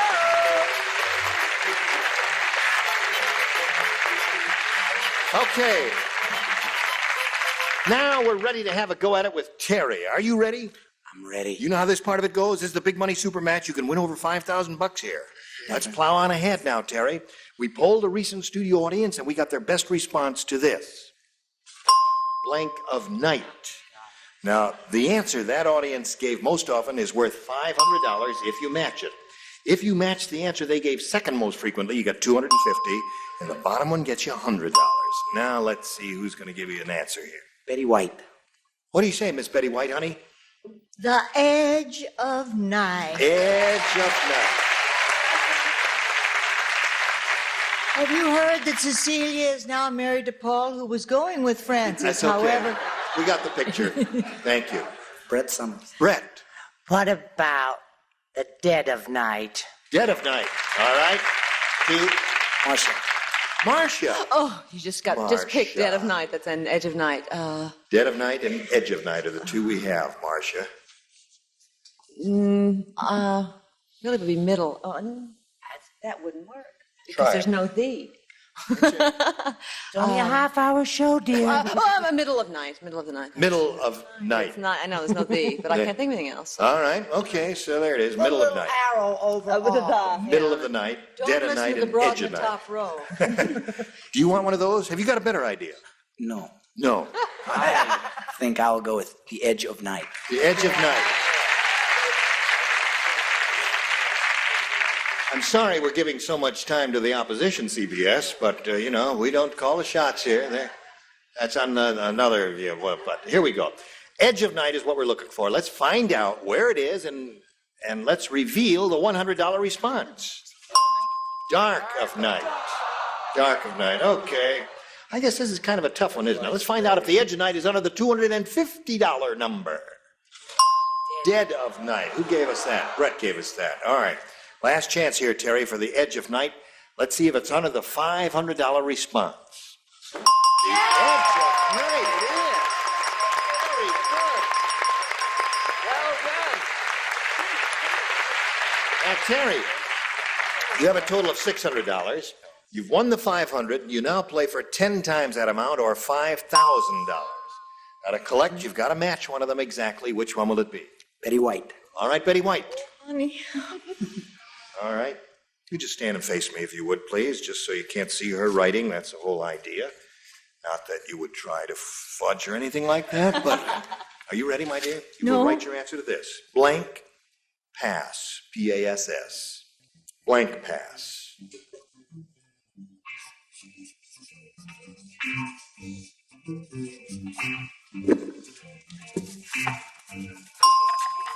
Now, Betty is finished, Terry. We ask you to give us an answer which you think will match hers. Now, think hard, get your ESP going, some thought waves between you and Betty. And what answer do you think would match her in this case? Blank pass. Forward pass. Forward pass. Okay. You're not too thrilled with that, are you? What would you say? Bypass? They don't know. Got a bunch of dummies there. They're not rooting for you. So I'll root for you. All right? I'll root for you, honey. I am rooting for you. No, it's okay. He just doesn't want to get involved. Now, Betty, for $5,000, he said, forward pass will match you. What do you say? Remember, you didn't like it much either. I'm sorry. I'm a baseball fan, but so I said forward pass.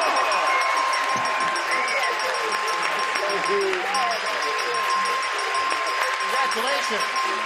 $5,600. How do you feel about that? Very happy, very happy. Attaboy. All right. While he's being very happy, we hope you're going to be happy with these commercial messages. Today's consolation prizes are Hanford Ford Stainless from Washington Forge. Complete service for 12. Carefree Stainless and a walnut chest. Beautiful Hanford Stainless. And a calculator, and Jolly Time popcorn. It always pops tasty, tender, and crispy kernels. The whole family loves Jolly Time popcorn. And a tote bag from Maybelline, filled with everything you need for beautiful eyes. A beautiful eye makeup wardrobe from Maybelline. As the song goes, I saw you last night and got that old blank. Well, maybe we'll find out what when Gene Raven returns with match game 76 in 1 minute. We're ready. Are you ready? Yeah. Let's meet a new player, shall we? Say hello to Barbara Chrysler here. Hello there, Barbara. Hi. How are you? Now, We'll find out a little bit about you, and then we'll press on, okay? Okay, I'm married, and I have an 8-month-old daughter. Yeah. And I'm an emergency room nurse, currently enrolled in a paramedic program. In about 2 weeks, I'll be a mobile intensive care nurse. And I'm from Cucamonga, California. Boy, you got a full, rich life. Well, I'm putting my husband through school. You're putting your husband through school? Yes, he wants to be a doctor. He does. And you're going to teach him all you know?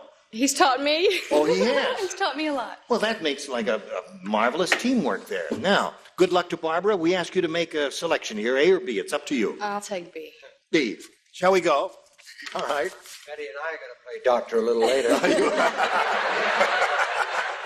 No, you're not. Yes, we we are. are. Oh, no, you're not. Hey, listen, speaking of, say, Zsazsa's new husband was shocked. And let me tell you about it here. On their wedding night, she brought her blanks to bed. Zsazsa's new husband was shocked because on their wedding night, she brought her blanks to bed. Doc.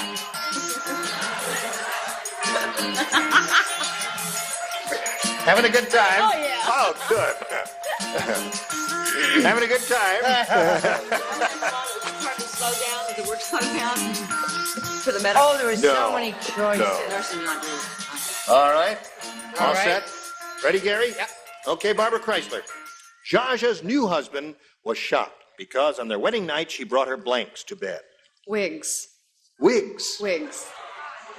They're groaning. I Yes. hear that. Speaking of wigs, no, it couldn't be. So mine. It's the real thing, and it's very pretty. Edward, she said Zsazsa brought her weeks to bed.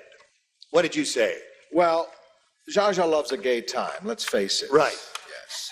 So I had a feeling that with this latest marriage, whatever, she might have brought her exes to bed. Her exes to bed. There is some logic to what you say, and possibly some truth. Who knows? Thank you. Brett, There were so many alternatives. yeah, this is a good and choice. I feel so bad, but you know, she has very strong relationships with Yeah. her family. Right. She brought her sisters. Her sister. An entire bedroom full of cold cream. I mean, I've heard of king-size beds, but that was ridiculous. What do you say? Her mother couldn't come. Oh, I saw. May we say press on? That's too bad because she brought her rocks to bed as well. Her rocks. Hello, Marcia. Hello there, Nick. Yes. Oh. Now, if you tell me she brought Rogers and Hart, then... And I'm going to tell you that she brought her jewels to bed. Brought her jewels. Zsazsa's new husband was shocked on their wedding night. She brought her jewels to bed. Now, Barbara said she brought her wigs to bed. What did you say, She's Richard? been married a few times. Yes, she has. I've lost count. They use plastic rice, I understand now. Plastic rice. Drip and dry wedding gown. You remember.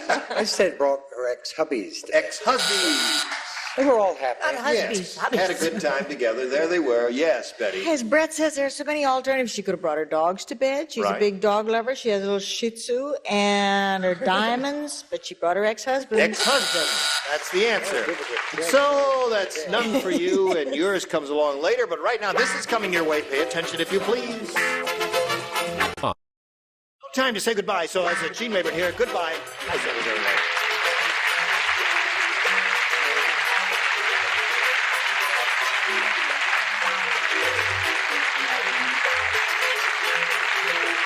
This is Johnny Olson speaking for Match Game 76, a Mark Goodson, Bill Topman production. Stay tuned for Tattletales next over most of the CBS stations. Get ready to match the stars.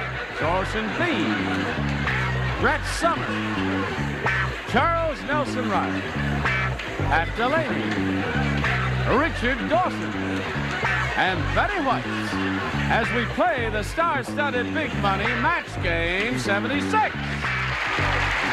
now here's the star of Match Game 76, Gene Rayburn.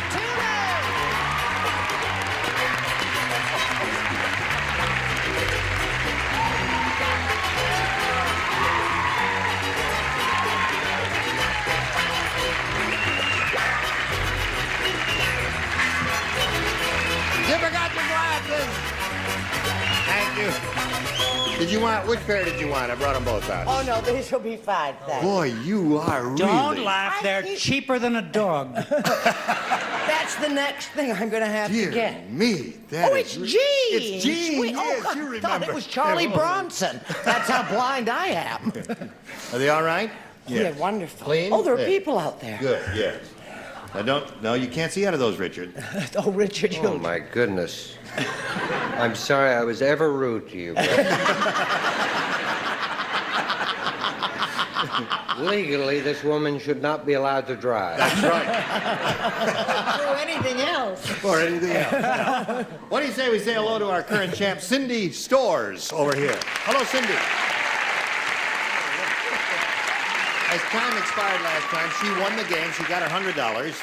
And we were about to start the audience match, and we ran out of time, right? We'll do that right after we do this message, especially for you. Ready. Here we are. Ready.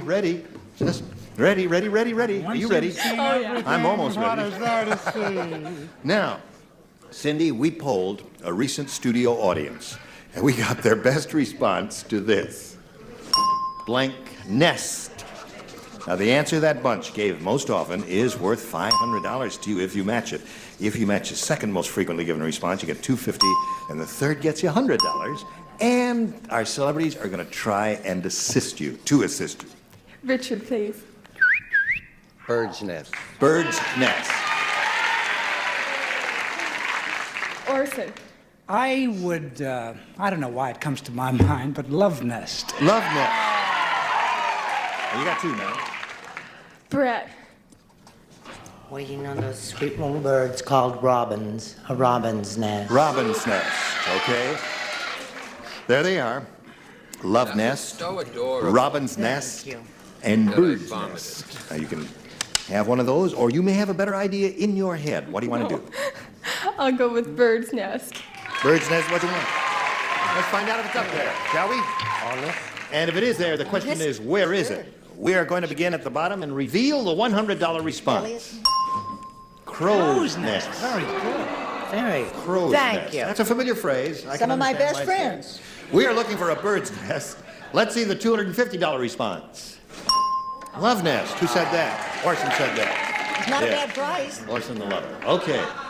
Last chance for bird's nest. Here's the $500 response. You got it.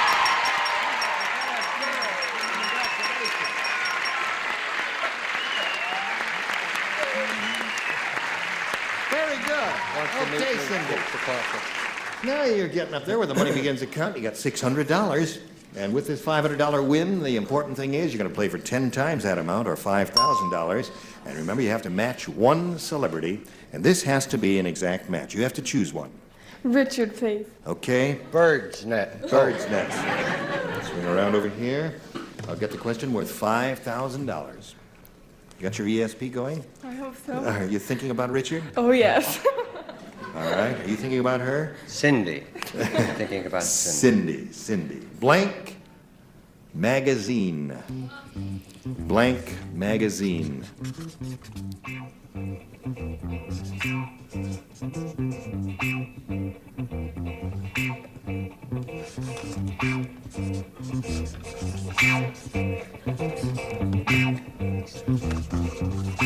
He's made up his mind, Cindy. Now you've got to make up your mind. Give us an answer what you think will match his. Blank magazine. Time magazine. Time magazine. I guess that's a big seller. We'll find out if it does match your answer, and if you do collect the $5,000. What do you say, Richard? There really were hundreds. Yeah, there are many, many. There's Yes. Harper's and all those things. I buy this just for the centerfold Playboy. Yeah. I guess your ESP didn't get over there, or his didn't Well, get there over were here. so many, Yes. and I was just hoping that Cindy would remember that I'm the lech that I am. Yes, okay. Well, Cindy, you got the 600, and you're going to meet another player. You ready for that? Here comes Carol Parker. Carol Parker. Hello there. How are you? Okay, well, I'm aboard. Carol, do you know Cindy? Now we'll welcome Carol Parker and ask her to tell us the Carol Parker story. Okay, I'm from a little town. I was born and raised in a little town, Scotland, Connecticut. Yep. And the past 10 years, I've lived in Tampa and Sarasota, Florida. I have a 16-year-old son, Mike. Hi, Mike. And I'm a sales representative out here on Little Business. Okay, Carol, welcome and good luck, and let's begin. Here we go with our first round and ask you to make a selection. B, please. B it is. We're rolling now. Okay. The old prospector said, "The desert heat must be getting to me." How I dread the old ones. He said, "This afternoon, I tried to blank a cactus." The heat? It's hot out here in the desert. Hot out here in the desert, and I'm not used to the heat. It's getting to me. This afternoon, I tried to blank a cactus. Oh, you didn't hear the question. Okay, Carol. The old prospector said the desert heat must be getting to me this afternoon. I tried to blank a cactus. Don't say anything yet, little girl. Okay, Charles, we're waiting for you. All right, now we're ready for Carol. The desert heat must be getting to me, said the old prospector. This afternoon, I tried to blank a cactus. Ride a cactus. Ride a cactus. Now, wait a minute. That's not bad. Call that. Stop that. Wrong.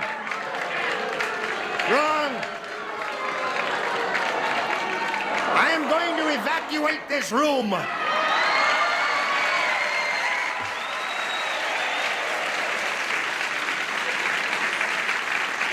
Get those people off. Don't show them on television. Don't put them on television because you're just going to encourage them.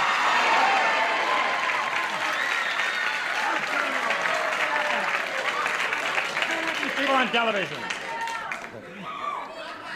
They're a bunch of weirdos. Weirdos. This is mutiny, Mr. Raybon. Why don't you, that little girl over there said, ride a cactus. This entire experience is the closest thing to true revolution I've ever been involved with. Well, the old prospector was pretty much of a weirdo even before the sun got to him. He tried to make love to a cactus. Make love to a cactus.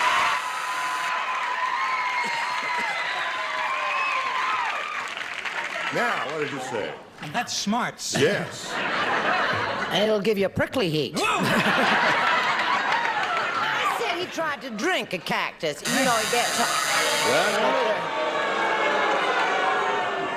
Now, just a second. Oh, honey, Mr. Wright is a member of the mafia. Be careful. Right.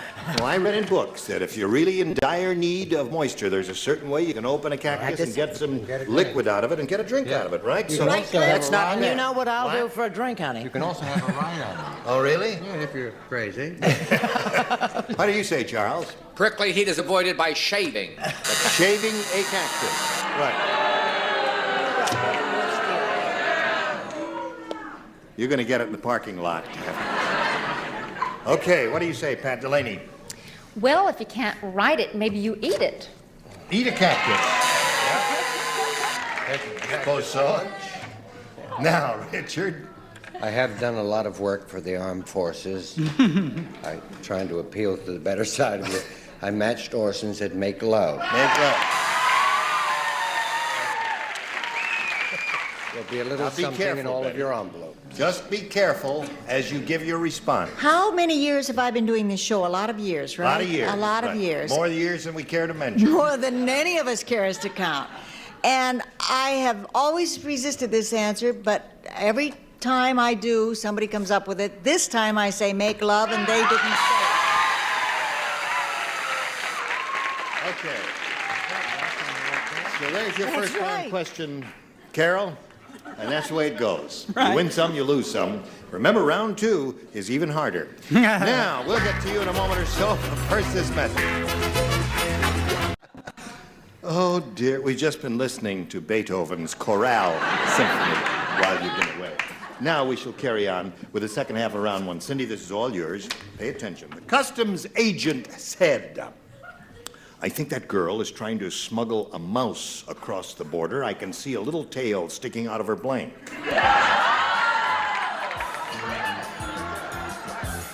Trying to smuggle a mouse across.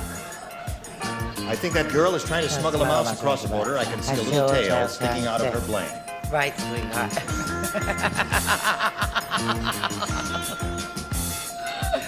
Okay. Gravy. You ready, are you? I think. How are things going on the Swiss Family Robinson? Slowly. Really? I'm sorry to hear that. Well, They're there's, never rescued. we're always rescued every week. Well, you are? Yeah, pirates. Oh. Are you in trouble now? No, well. Funny. They're ready. Okay, here we go. Cindy, are you ready? Yes. The custom agent said, I think that girl, not that little girl, that girl is trying to smuggle a mouse across the border. I can see a little tail sticking out of her blank. Mouth? Mouth. Must have been a valuable mouse to make her go through all that. Yucky. Dear me. What do you say? I say, Carol, you're all right. Still hope. Out of her bra. Out of her bra. I mean, that's where I would carry a mouse if I wanted to smuggle one. Right. You? Well, she had this little low-cut V-neck blouse on. Right. And it was just sticking out of her little cleavage. Right out of the cleavage there. Right, Charles? I said brasier. Brasier.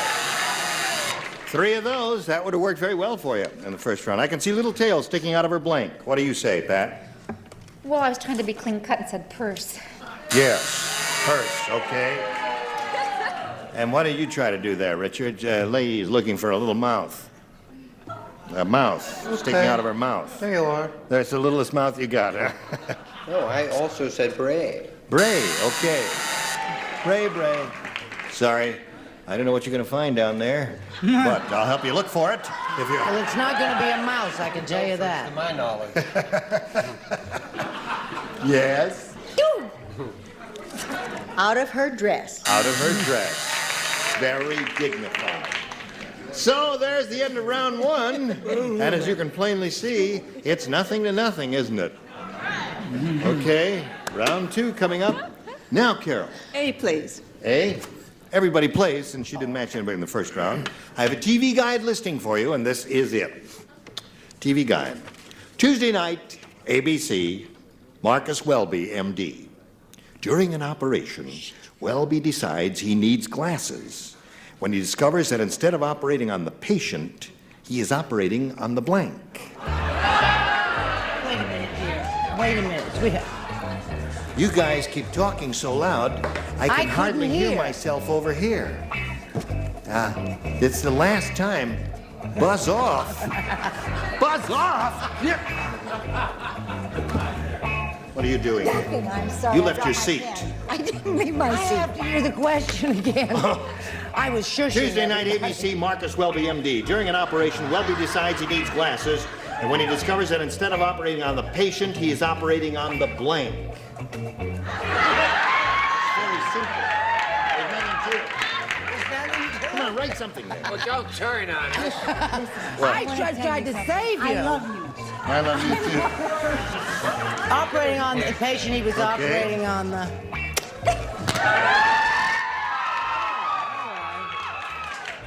You hit my microphone. Gene? What? If neither of these women ever wins, they stay on forever, right? That's the way it is. We call this show Gene Rayburn. Carol, are you ready? Yes, I am. TV guide. Tuesday night, ABC, Marcus Welby, MD. During an operation, Welby decides he needs glasses when he discovers that instead of operating on the patient, he is operating on the...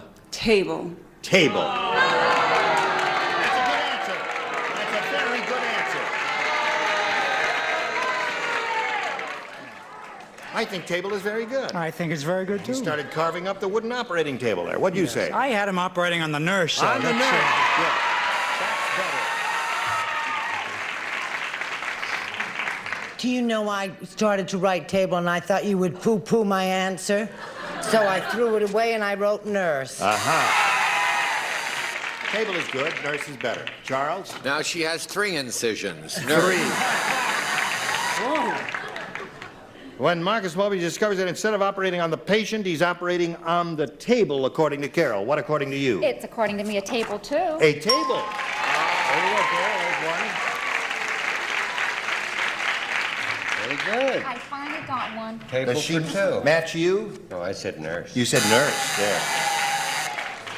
I'll bet a nickel she said nurse. Well, the nurse was such a cut-up. Of course I said. Hell yeah. So that's one. When we come back, all you have to do is match 1 to tie and 2 to win. So it looks kind of easy for you, but we'll see how it turns out after this. Here we go. This is the last question in this game. Score is 1-0. You need 1 to tie, 2 to win. Jeff said, you know that aftershave the guy on TV slaps on his face? Yeah. Well, I use it every morning, but I don't slap my face. Instead, I slap my... Bless you, sweetheart. God bless you. Mercy. No. It's a sneeze. us a clue? No. I just sneezed. I could not restrain it because if I tried to hold it back, I would have broke my brain. I don't think I've ever But I- seen... I don't think I've ever seen anyone sneeze on television before. Well, It's a why first. not? Yes, why not? All right. So He what said, is you know it? that aftershave the guy on TV slaps on his face? Well, I use it every morning, but I don't slap my face. Instead, I slap my blank. I got it. Face, I slap my blank. I got it. All right. Everybody plays. We're all ready. Cindy Storrs. You know that aftershave the guy on TV slaps on his face? You've seen that commercial, haven't you, Cindy? Yes. Well, this guy says, I use it every morning, but I don't slap my face. Instead, I slap my... Wife? My wife. Okay. Here's a little aftershave, honey.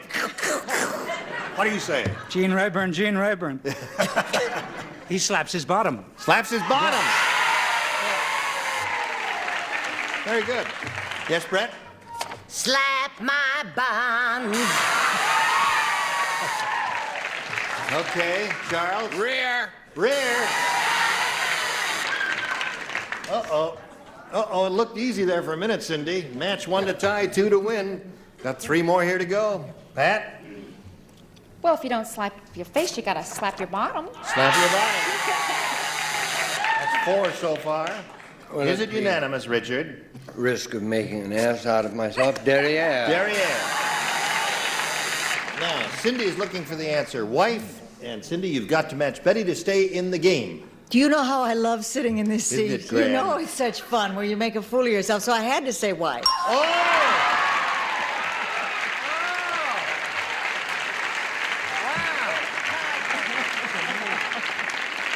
So we've got a tie. We have a tie, and we've got to go to a tiebreaker. So let's get rid of all of these lights up here. And in a moment or so, we'll go to a tiebreaker. But right now, we're going to have a little message for you.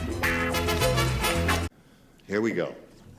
No, we ain't. No, when we get together next time, we will go to a tie-breaking question. It'll be 1 for each. The one who matches most of the ding-a-lings will be the winner. All right? Look forward to seeing you ladies, and you too. Now, before we go today, I must say to look for this lady on Swiss Family Robinson, and to look for that lady on the Mary Tyler Moore Show. She's very funny and marvelous, and a superb performer. Isn't it funny? This guy's holding up a sign says you got a minute to go. He's holding up a sign says you got 40 seconds to go over there. But we'll just keep going on until the light goes out. But Charles is involved in an extremely exciting venture, a Broadway show starring Julie Harris called The Belle of Amherst. And it's about Emily Dickinson. Which is in Boston now. He does not play Emily Dickinson. No, he does not play Emily Dickinson. Julie Harris is Emily Dickinson. It's a big success on the road. Oh, it's wonderful. It's marvelous. You saw it. Betty saw it. Yes, that's right. I saw it. And we've read some of the out-of-town reviews, which were absolutely spectacular. Thank you. It's a wonderful play. It's going to change your life. Now, when you, after this I might thing get new clothes. No, I don't care about I that. doubt but that. I hope you're not going to abandon us. No. You're not going to be, even though you're going to be a big Oh, but he does hit. a magnificent job. Okay. No, you know that. All right. Look for You me don't in the get free produce meals department with the of other Ralph's show. Supermarket. Ralph's Supermarket. Orson Bean is appearing all this week. Gene Rayburn here. Join us next time for Match Game 76. Goodbye.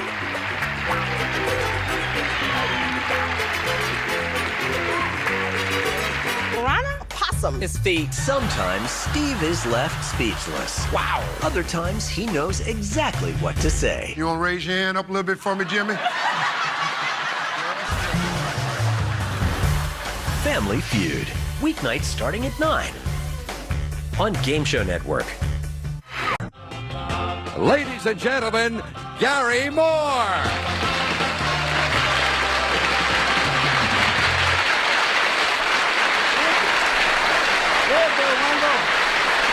Hi, friends.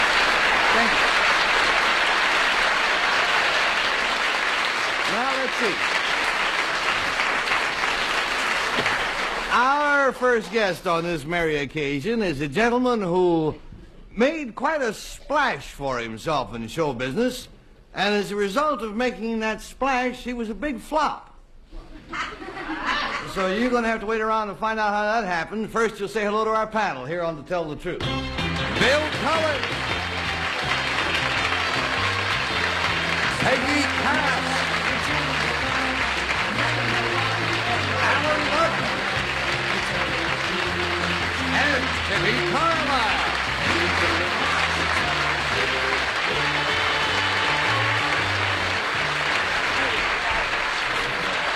Yeah, everybody looks so festive. I'm expecting champagne to be served in between. Where is spots. beer?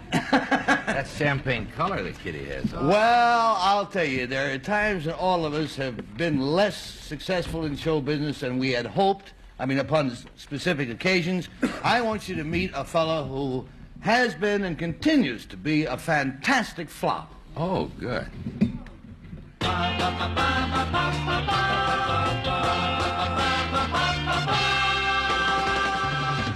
Number 1, what is your name, please? My name is Henry Lamott. Number 2. My name is Henry Lamott. Number 3. My name is Henry Lamott. And here is Henry Lamott's tale of daring do. He says, I, Henry Lamott, am the biggest flop in show business. Belly flop, that is. From high on a 40-foot tower, I soar through the air and make a big splash by landing in a shallow pool of water. I showed a talent for belly flopping at a young age. At 6, I gave my friends a giggle by belly flopping into the local swimming pool. By the time I was 12, I could leap from 55 feet in the air into 7 feet of water. Then, the older I got, the shallower the water became for my death-defying dives. My greatest triumph so far was when I achieved an all-time low water mark. I plunged 40 feet into a pool containing only 12 3/4 inches of water. After my identity is revealed, I will show you a film of me and my famous belly flop in action. Signed, Henry Lamott.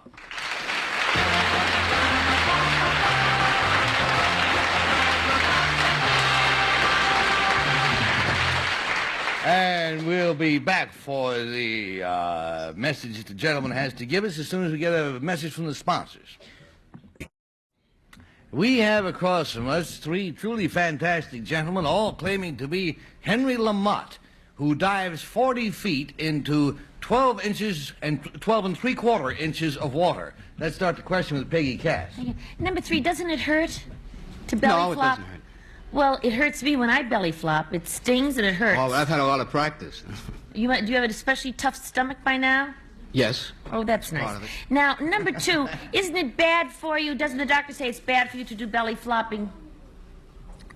Bad for your health. No, it doesn't hurt much. That much is there. Listen, number 1, even if you do a short belly flop, like just from the side of a pool, it hurts, right? No, it's never bothered me. I've been doing it for years. I know, but I bet you everybody in this audience that's done a belly flop would know that it hurts. It does hurt. I'm not especially tender. Number 3, when you do a 55-foot leap into 7 feet of water, do you do that as a belly flop? I've never done a 55-foot jump. It says right here on this thing, I could, at the time, by the time I was 12, I could leap 55 feet in the air to 7 feet of water. That's not true? No, 40 feet is what Well, I don't know who writes these things. The discrepancy, Ms. Cass, is that he said when a young man he jumped 55 feet into 7 feet of water. He did not say belly flop. If you'll pick up the pieces and reread it. Alan, he could leap from it. Number 3, when you say belly flop, do you mean literally you land on your stomach? Yes, exactly. Number 2, have you ever landed on anything else other than your stomach? I mean, I belly flop a lot of times and sit. And now that wouldn't hurt as much, would it?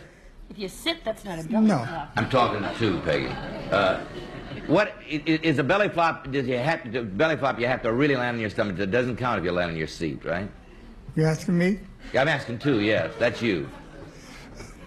Well, you have to hit on your stomach to go in shallow water. Oh, you do? Because if you go in head first, you go down the No. I'm talking about rear first. Number one, have you ever landed rear first? Never. I've been doing it for many years, and it's one mistake is your last mistake. I see, and it would be a big mistake to land on your rear. I see, what would happen? No, don't answer that.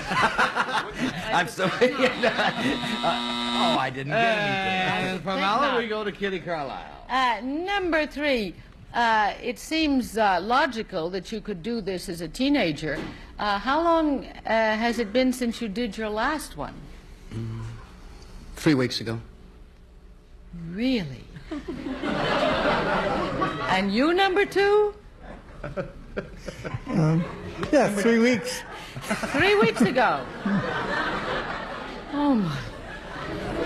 Number 1, do you do any special kind of tightening of the stomach muscles before you land? Yes, I do. So you have time to think before you leave Yes, the I do. platform. I'd better take time to I think. see. Number 3, how wide is the pool that you jump into? The one I'm using now is 10 feet in circumference. I see. And number 2, do you do this in circuses or outdoors or what? Or for fun, in the backyard? I don't know.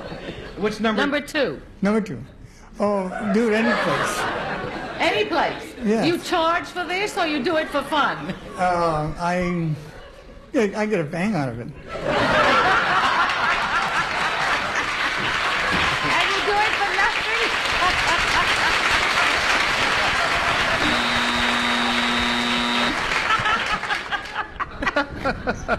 I love when somebody said, do you stop to think when you go up the ladder? What he should do is stop to think before he goes up the ladder. Then he wouldn't have... Anyhow, mark your ballots over there, if you will. Oh, Bill's calling. I'm ready to vote if you'd like. I don't have to talk to you. Number 2, we've had a lot of this talking about the various dives you do. Where and for whom and for what do you do this? For money? Who pays you the money, number 2? Wherever I happen to get a job. Oh, are you working for anybody at the moment doing your dive, your belly flop? No. You're not. Why is that number 2? Well, I just stay home and dig ditches. Have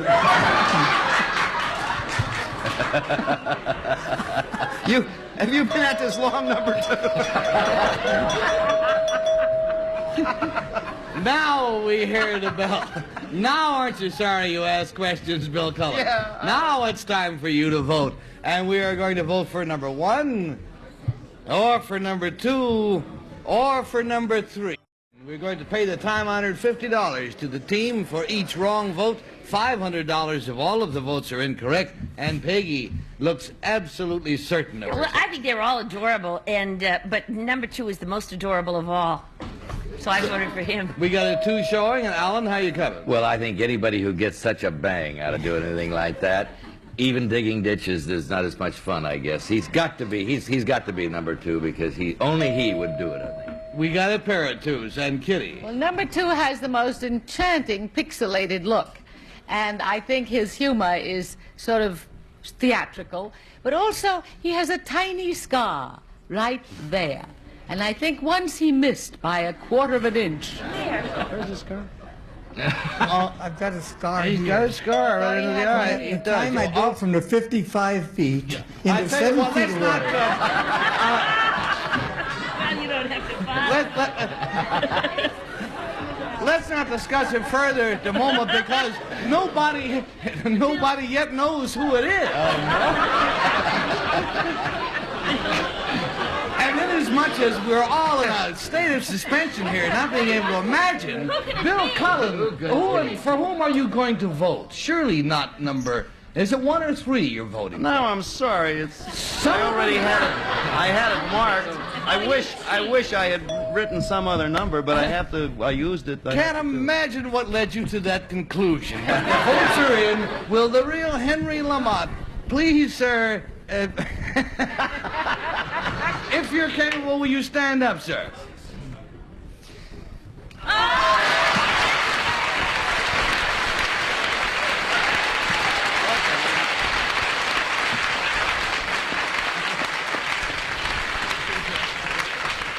Thank you to Mr. Lamont. Yeah. Let's find out who your friends are. Gentlemen, sorry about that. Number one, what is your real name and what do you do? My name is Mike Labadia, and I work for the House of Susie Perrette right here in New York City. Oh, yeah. Get out there. Number three, sir, what is your real name? What do My you name is Tom Keenan. I'm with the company here in New York, Total Management Systems.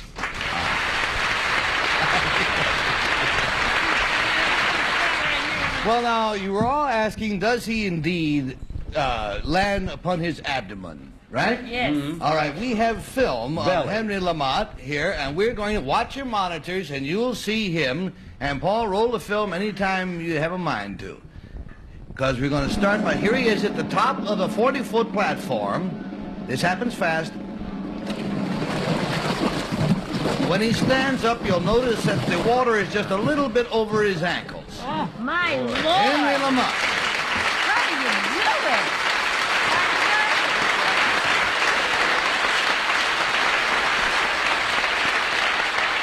I guess you've got to get Mr. Lamont does get paid for what he does at county fairs. He also does it because he loves it. Mr. Lamont and gentlemen, thank you very much for being with us. Now let's meet our guru of the garden.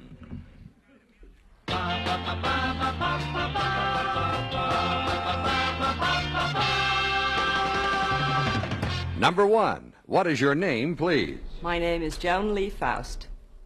Number two. My name is Joan Lee Faust. Number three. My name is Joan Lee Faust. And here is the houseplant history of Joan Lee Faust. She says, I, Joan Lee Faust, am the author of the New York Times Book of Houseplants. This handy guide informs the indoor gardener which plants thrive inside, what kind of soils and plant foods are needed, how much light and air is required, and when and how much to water each green and growing plant. I have brought to tell the truth, a collection of houseplants with special needs and characteristics. For instance, this pothos can live a long and happy life in a dim corner of a city apartment.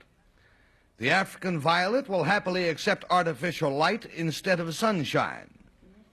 The natural habitat of the velvet plant is a tropical jungle, but the artificial heat of a house can make it very happy. And here is one final hint. If you are off on a long vacation, give your plants a good watering, then wrap them in cellophane bags. With this treatment, they can happily live for a period up to 2 months. Signed, Joan Lee Faust.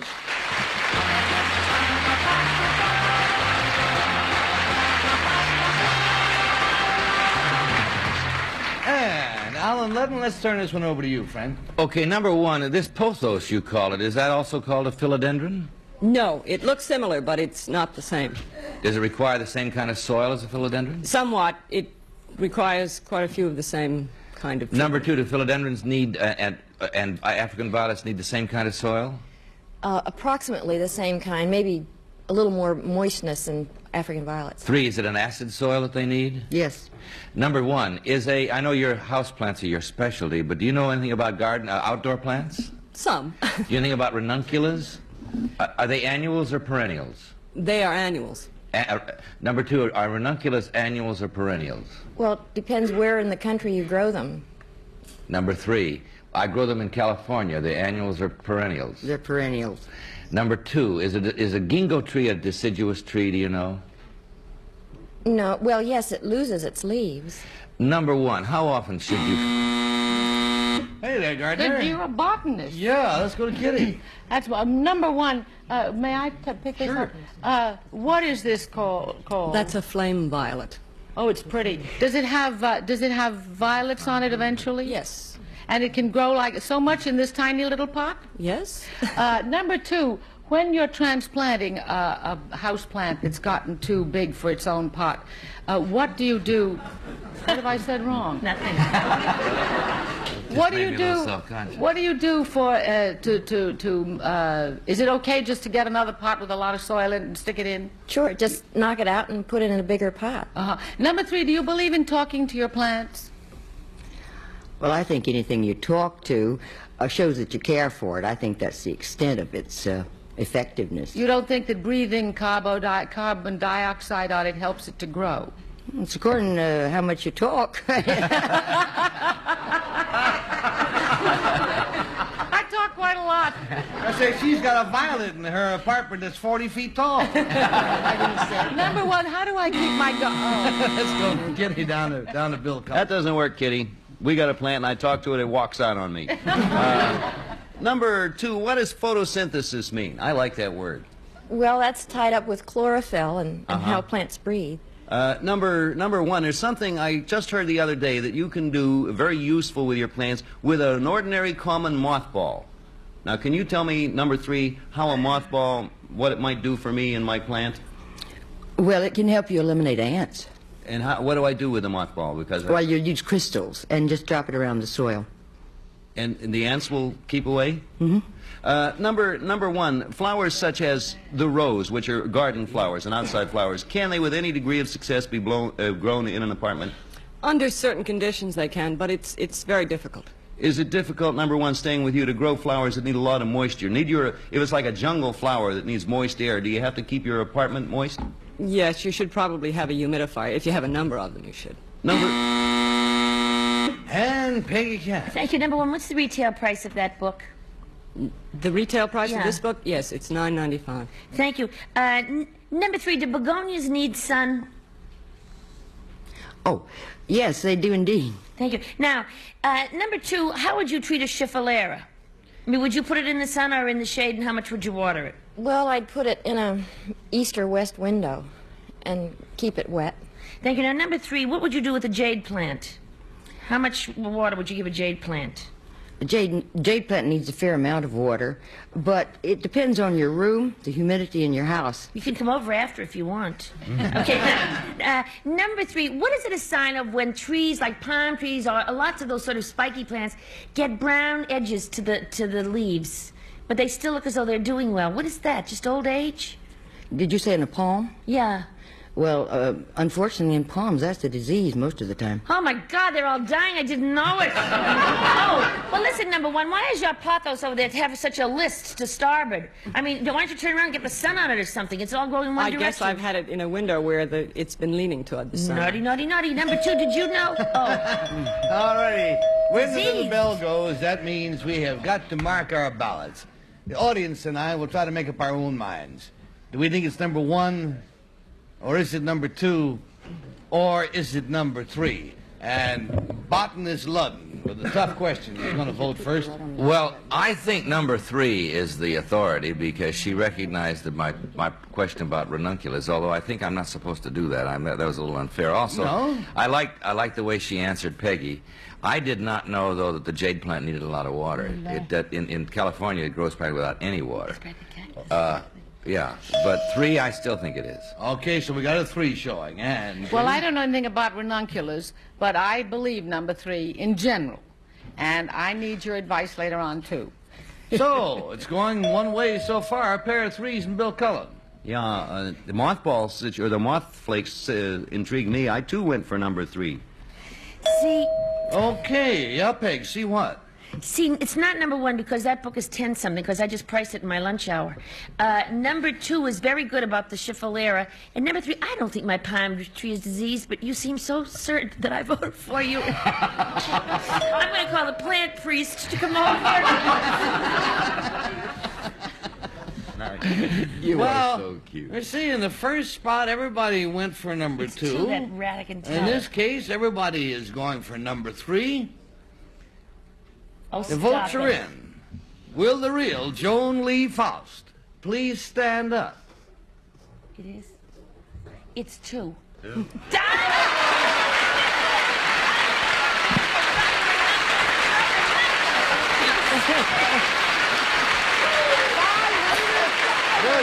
guys.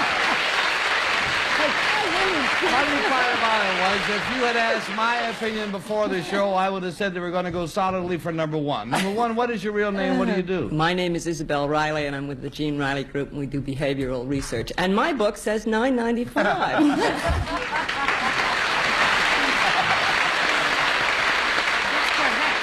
And number three with the 4 big X's over there. What is your real name? What do you do? My name is Sarah Kirby, and my daughter Deborah Taylor helps cast the show. Oh, you're Debbie, for heaven's sake.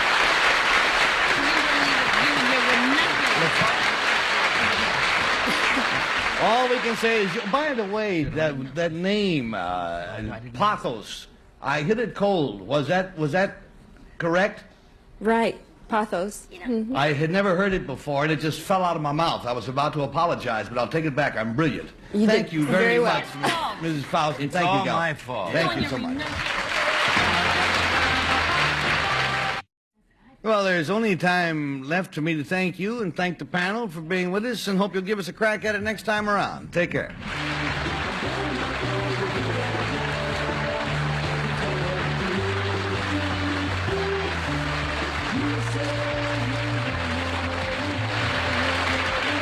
This is Bill Wendell speaking for To Tell the Truth, a Mark Goodson, Bill Todman production.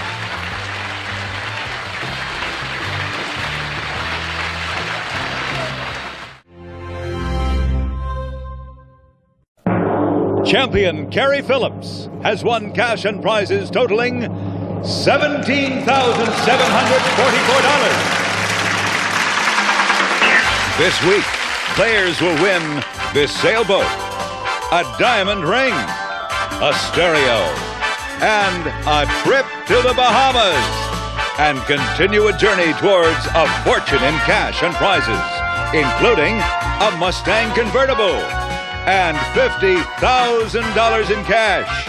In total, over $100,000 on Sale of the Century. And now, here's the star of the show, Jim Perry. Hello there. Thank you. Thank you very much. Happy to have you with us. Good to have you with us for Sale of the Century. Let us get to business right away and welcome back a very bright champion. This is Carrie Phillips. Hello, Carrie. Hello, Jim. $17,744, and that is a two-day total. Yes. Very well done. $8,000 of it in cash. Great trip to New York. Lovely stereo. Oh, it's great. And you finished up in a blaze of glory there. You were behind on the last show, and I don't know how far behind you were, but you... Well, I was behind a lot, and I burned it up, didn't I, Jim? You really did. Yes, yes, doggone it, he did. That's an honest man. I like that. Are you ready to go again? Yes, I am. I think so. Win today, you play the winner's big money game for $7,000. And he's confident he can do it. Let's welcome the challengers. Summer Bartholomew will do the honors. Hello there. I like that. I really burned it up, didn't I? That's great. She has that magic touch originally from Miami Beach, Florida. Say hello to Jill Sullivan. Hello, Jill. And he knows that one should never say never. Originally from Duluth, Minnesota. Let's hear it for Todd Johnson. Hello, Todd. See you later with some bargain, Summer. Thank you. Todd, you know that one should never say never. That's right, Jim. While I was in college, I promised myself two things. One, I would never drive a station wagon, and I'd try to stay out of sales. Well, today, my company car is a station wagon, and I'm a siding salesman for the largest siding manufacturer in the United States. I'm very happy with both. Good. You're getting settled whether you like it or not, right? Yes. Good to have you here. And Jill, you have that magic touch. That's right, Jim. I'm a magician, but it's really magical being here because let's face it, no show holds a candle to Sale of the Century. That's terrific. Thank you, Jill. That's lovely.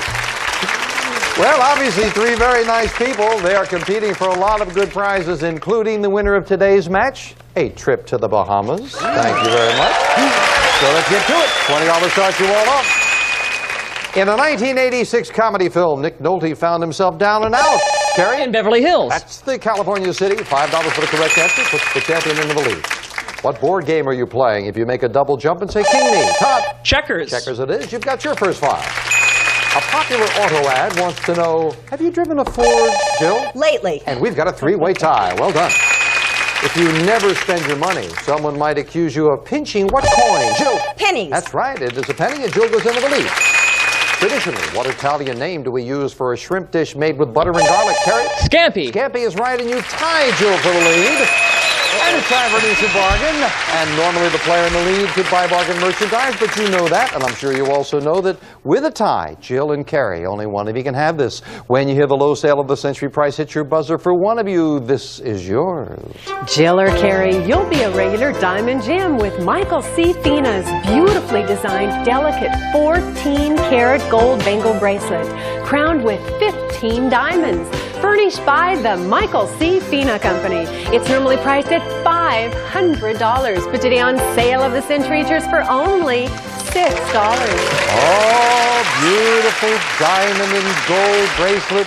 Carrie, a married man. Your wife's name again is? Valerie. Valerie, yeah, that's right. I should remember it because Valerie told me that's what she really wants, Carrie. That's just beautiful. That's what she wants. Valerie And would do a somersault or something like that. That's right. And Jill, beautiful lady, beautiful bracelet. Nobody jumping. How about for $5? Going once, going twice. No sound. No somersaults for Valerie? No. Jill didn't want to buy? All right.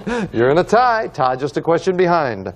What nickname is shared by corrupt New York politician William Tweed and Carrie? Boss. And New Jersey rocker Bruce Springsteen. The boss is what they have in common. Champion in the lead. What Midwest state would you be if you were taking a train ride from Atchison to Topeka? Jill. Kansas. That's right. Santa Fe is down the road a piece. Kansas it is. And again, that tie.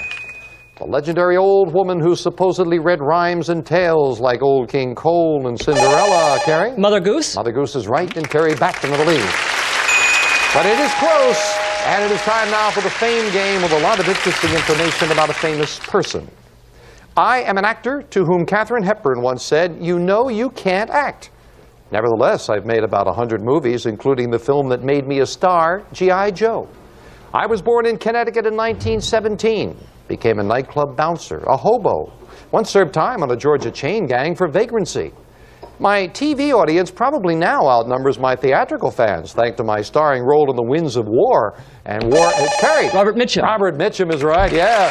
Very fascinating background with Mr. Mitchum, if you've got control. $10 money card where? It's stand number 3, boy. Lights are flashing, we lock in. You've got a slender one-question lead, Carrie. Good luck. Oh, gosh. $10 money card. Now. No, answer number 4, and he gets... It's a lawnmower. Well, everyone is wild about Harry, the exclusive lawnmower. Bags its own clippings, collects even wet grass, designed for faster, easier one-step mowing. Furnished by Harry. Well, that is a very nice prize, and Valerie wanted that. You know, Valerie is turning backflips right out here, even as we speak, over the lawnmower. We will be right back. Love to have you. It's very easy to become a contestant. Actually, it's harder to find a seat when we get all squeezed in out there in our studio audience there. So we'd love to have you as a contestant. Let's get back. Carrie at 40, Jill at 35, Todd at 25. What zesty sauce made with more than 100 ingredients put Leah and Perrins into business? Jill. Steak sauce. No. More specific. No, it's not. Worcestershire. No, can't accept that. No, they said steak sauce is a specific sauce. Worcestershire sauce is a different. We had to take your first answer. The judge said, no. We can't take steak sauce. Sorry about that, Jill. It cost you 5. According to the old Army song, the men will cheer, the boys will shout when, Jill? Johnny's back in town. Johnny's back comes home. Johnny comes marching home again. Yeah. Do we accept her third answer? My goodness, Jill. I know you know them. You're just that hair off. And the rules are with the show, we must take the first answer. And I'm sorry, but we're going to have to take away $5 again. What word that begins with an M describes the special insurance policy a doctor must carry? Jill. Malpractice. Yes. Medical malpractice. Right. Malpractice. Just take the first one. All right, you're back to 30. There you go. I know you've got the knowledge. In a few weeks, this critter will pop up from his hole. Todd? Groundhog. If he sees a shadow, there'll be 6 more weeks of winter. You're right, Todd. You go to 30. Well, with an instant bargain, Carrie, you have the lead all to yourself. And you've got... Oh, this is very lovely now, Carrie. This could be yours. Carrie, discover timeless beauty. The Southfield grandfather clock features cable wound movement, triple chimes, solid brass style, beveled glass door and sides, and famed Baldwin piano finish. Manufactured and furnished by Baldwin Piano and Organ Company. It's normally priced at $2,650, but today on Sale of the Century, it's yours for only $11. Wow, now this is a big, beautiful item. That is gorgeous. And kidding aside, Carrie, this is one of those things that if you want it, it is sensational. And if you don't, you won't buy it. But I will help you because this is a great $2,650 item. Wow. And if I knock the dollar off, we'd have a three-way tie. If you want a grandfather clock, you're never going to get a better buy than this one for $10. Going once, going twice. No. No sale. Oh, Carrie, sales surprise went with it. You knew it, then why didn't you buy? You would have gotten an additional no sense, Jim. No sense. $600 in cash went with it. That would have been an almost $3,500 buy. Wow. That is very lovely. Oh, it is. But Gary didn't want it. He wanted the lead. Back with this. Hollywood was saddened by the recent death of this great character actor. John Houseman. No, and father to actor sons David, Keith, and Robert. John Carradine just passed away. That cost you 5, and now you've got that one-question lead over the challengers. It's been claimed that Adolf Hitler owned 8,960 acres of land in this Rocky Mountain state just southeast of Denver. Todd. Colorado. Colorado is right, and you've tied Carrie for the lead, yes. It is said that he inherited the land from German relatives. Hitler owned almost 9,000 acres in Colorado. We've got a tie. At one time, a valuable drug called quinine was the only cure. Carrie? For malaria. You are right. Malaria it is. Back into the lead goes the champ. In what Florida city do detectives Crockett and Tubbs... Todd? Miami. That's where they fight vice. Miami it is. And you tied Carrie for the lead, yes. Well, maybe this is a sign of the times. That certainly sounds like something that's more, believe it or not, than Miami Vice, but absolutely true. It has been disclosed that the budget for making each episode of Miami Vice is $1.5 million. The yearly budget for the real Miami Police Vice Squad is $1 million. We'll be right back.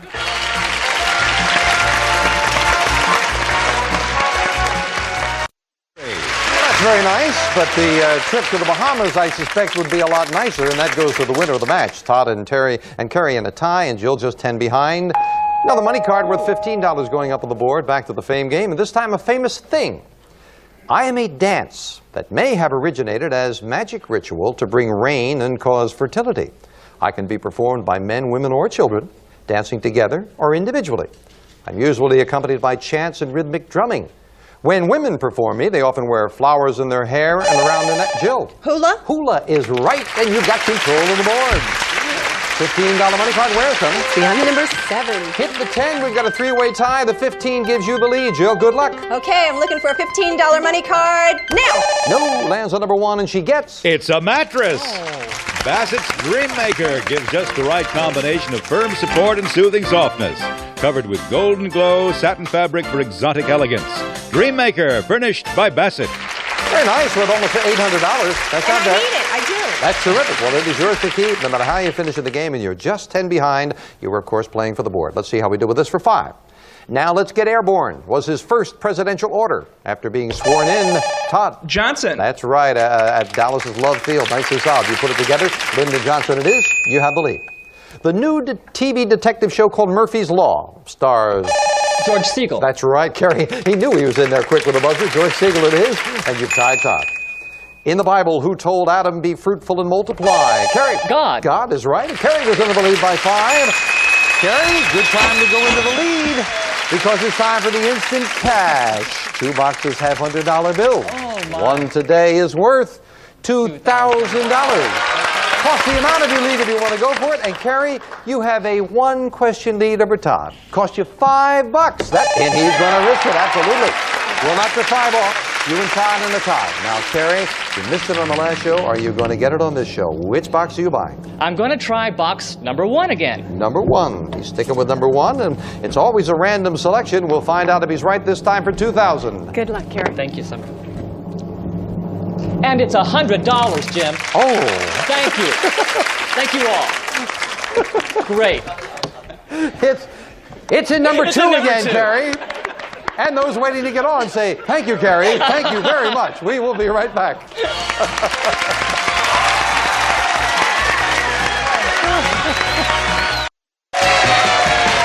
match. Captain Terry Phillips looking for his third win and a crack at $7,000, but he's in a tie with challenger Todd Johnson. They're both at 45, and Jill is just 15 behind, so it is close. W. Somerset Maugham's touching novel about the struggles of Philip Carey is called Of Human... Carey? Bondage. Bondage is right, champion back in the lead. What island nation boasts the world's largest town in area, called Mount Isa in the state of Queensland? Carey. Australia. It is a 15,822 square miles town in Queensland, and you get another 5. Probably 9 people live there. It's out in the middle of the outback. Although he was considered one of the best 19th century American artists, never made any money till he invented the telegraph. He is Samuel Carey? Morse. Morse was yes, he was a fine artist. And you go to 60. Well, the third and final fame game, and all 3 money cards up there, and we're looking for a famous place. I am an American city whose name comes from 2 Greek words. I was founded in 1682 by an Englishman who was persecuted for his religious beliefs. During the 1700s, I became the largest and wealthiest city in the American colonies. I am considered the birthplace of the United States. Jill. Philadelphia. Philadelphia is right for that all-important control of the board. $25 money card wears. Number 9. Well, if you can hit that, you'd be trailing by just a question going into the speed round. Good luck, Jill. Okay, I need a money card now. She hits a $10 money card. That gets her a lot closer. We'll add that $10 money card to Jill's score. It is indeed closer. Wonderful trip to the Bahamas on the line as we finish up the match with the speed round, and may I have 60 seconds on the clock. It is, however, Carey in the lead at 60, Todd at 45, Jill at 40. Good luck to all 3 of you. We start the speed round now to an artist. Canary is a shade of... Carey? Yellow. Right. Name the talk show host whose crazy characters include Floyd, Turbo, and Aunt Blabby. Time. What breed of dog is often referred to as a police dog? Todd. Shepherd. Right. German Shepherd. Yes. Where would you find the Sea of Showers and the Sea of Tranquility? Jill. On the moon. Right. How would a waiter serve your crepes if you asked for them flambé? Jill. Flaming. Right. In the movies, what would a swashbuckler keep in his sheath? Carey. A sword. Right. The sexy blonde actress who keeps Law and Order on She's the Sheriff. Todd. Suzanne Summers. Right. What state is home to Oberlin College and Kent State University? Todd. Ohio. Right. The best-selling author who wrote The World According to Garp and Cider House Rules is Carey? John Irving. Right. A North Carolina grand jury recently indicted what former PTL minister? Todd. Baker. Right. What organ in your body produces an alpha wave?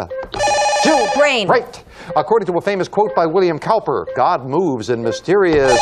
Jill. Ways. Right. What familiar 3-letter name till the time is up? And Carey has won it. But the challengers made a very strong move at him that time. And I don't think he was so sure of that win. A great speed round for all 3 players. Back to the champion in a moment. The one that was missed.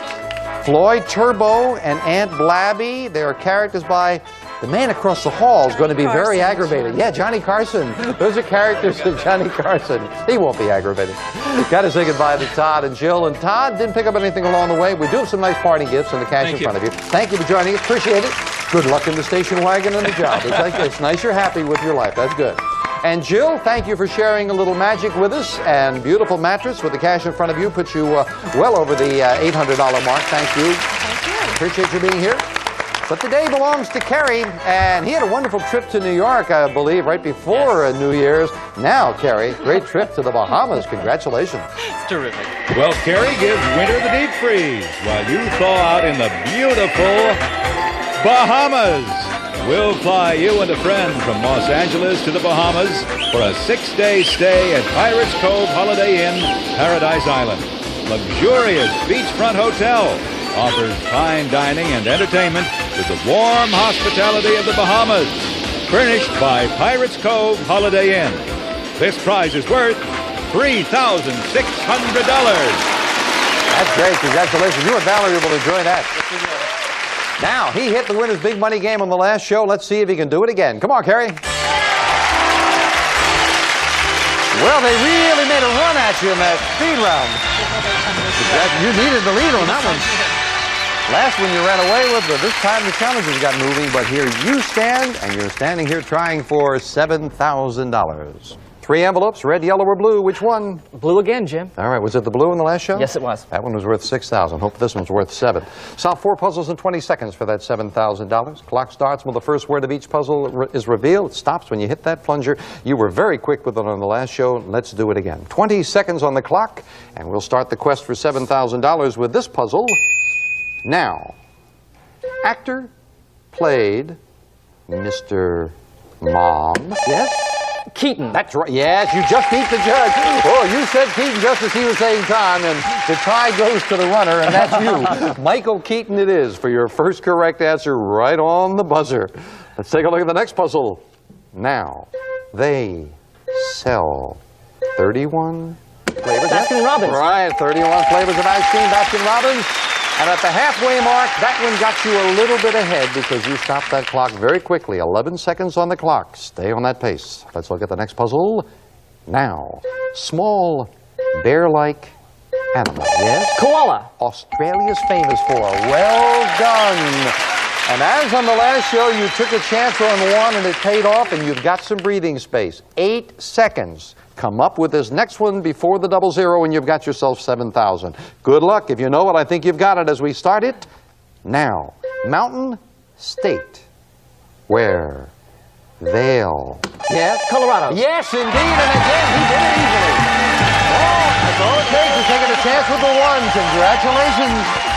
And 2 in a row, another $7,000 for Terry Phillips. We are delighted. Thinking you put the money to good use? Oh, yes, I'm going to roll in it. We'll be right back right after this commercial timeout. That's good. That is great. Just rolling around. That's wonderful. Yeah, that'll really give you some tips in the, if you're trying to create, Terry's a writer, you're trying to create something. It's so nice to have a little financial cushion while you're doing it. That's wonderful. We have our champion, Terry Phillips. Well, the first time of the Winners Big Money game, you just barely missed it. Then you hit it easily the next show, and you hit it easily again. Terry's cash total now is up over the $15,000 mark in just 3 shows, which is terrific. Summer has a couple of tickets for you there, and we add to your total as well a lovely trip to the Bahamas you and your wife will enjoy. Terry goes back to try for win number 4 with a great total, $28,843 already on sale of the century. Bye for now. Bye-bye. Way to go.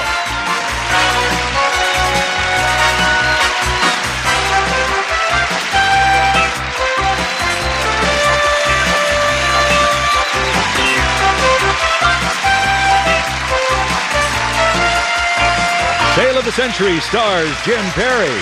This is Don Morrow speaking.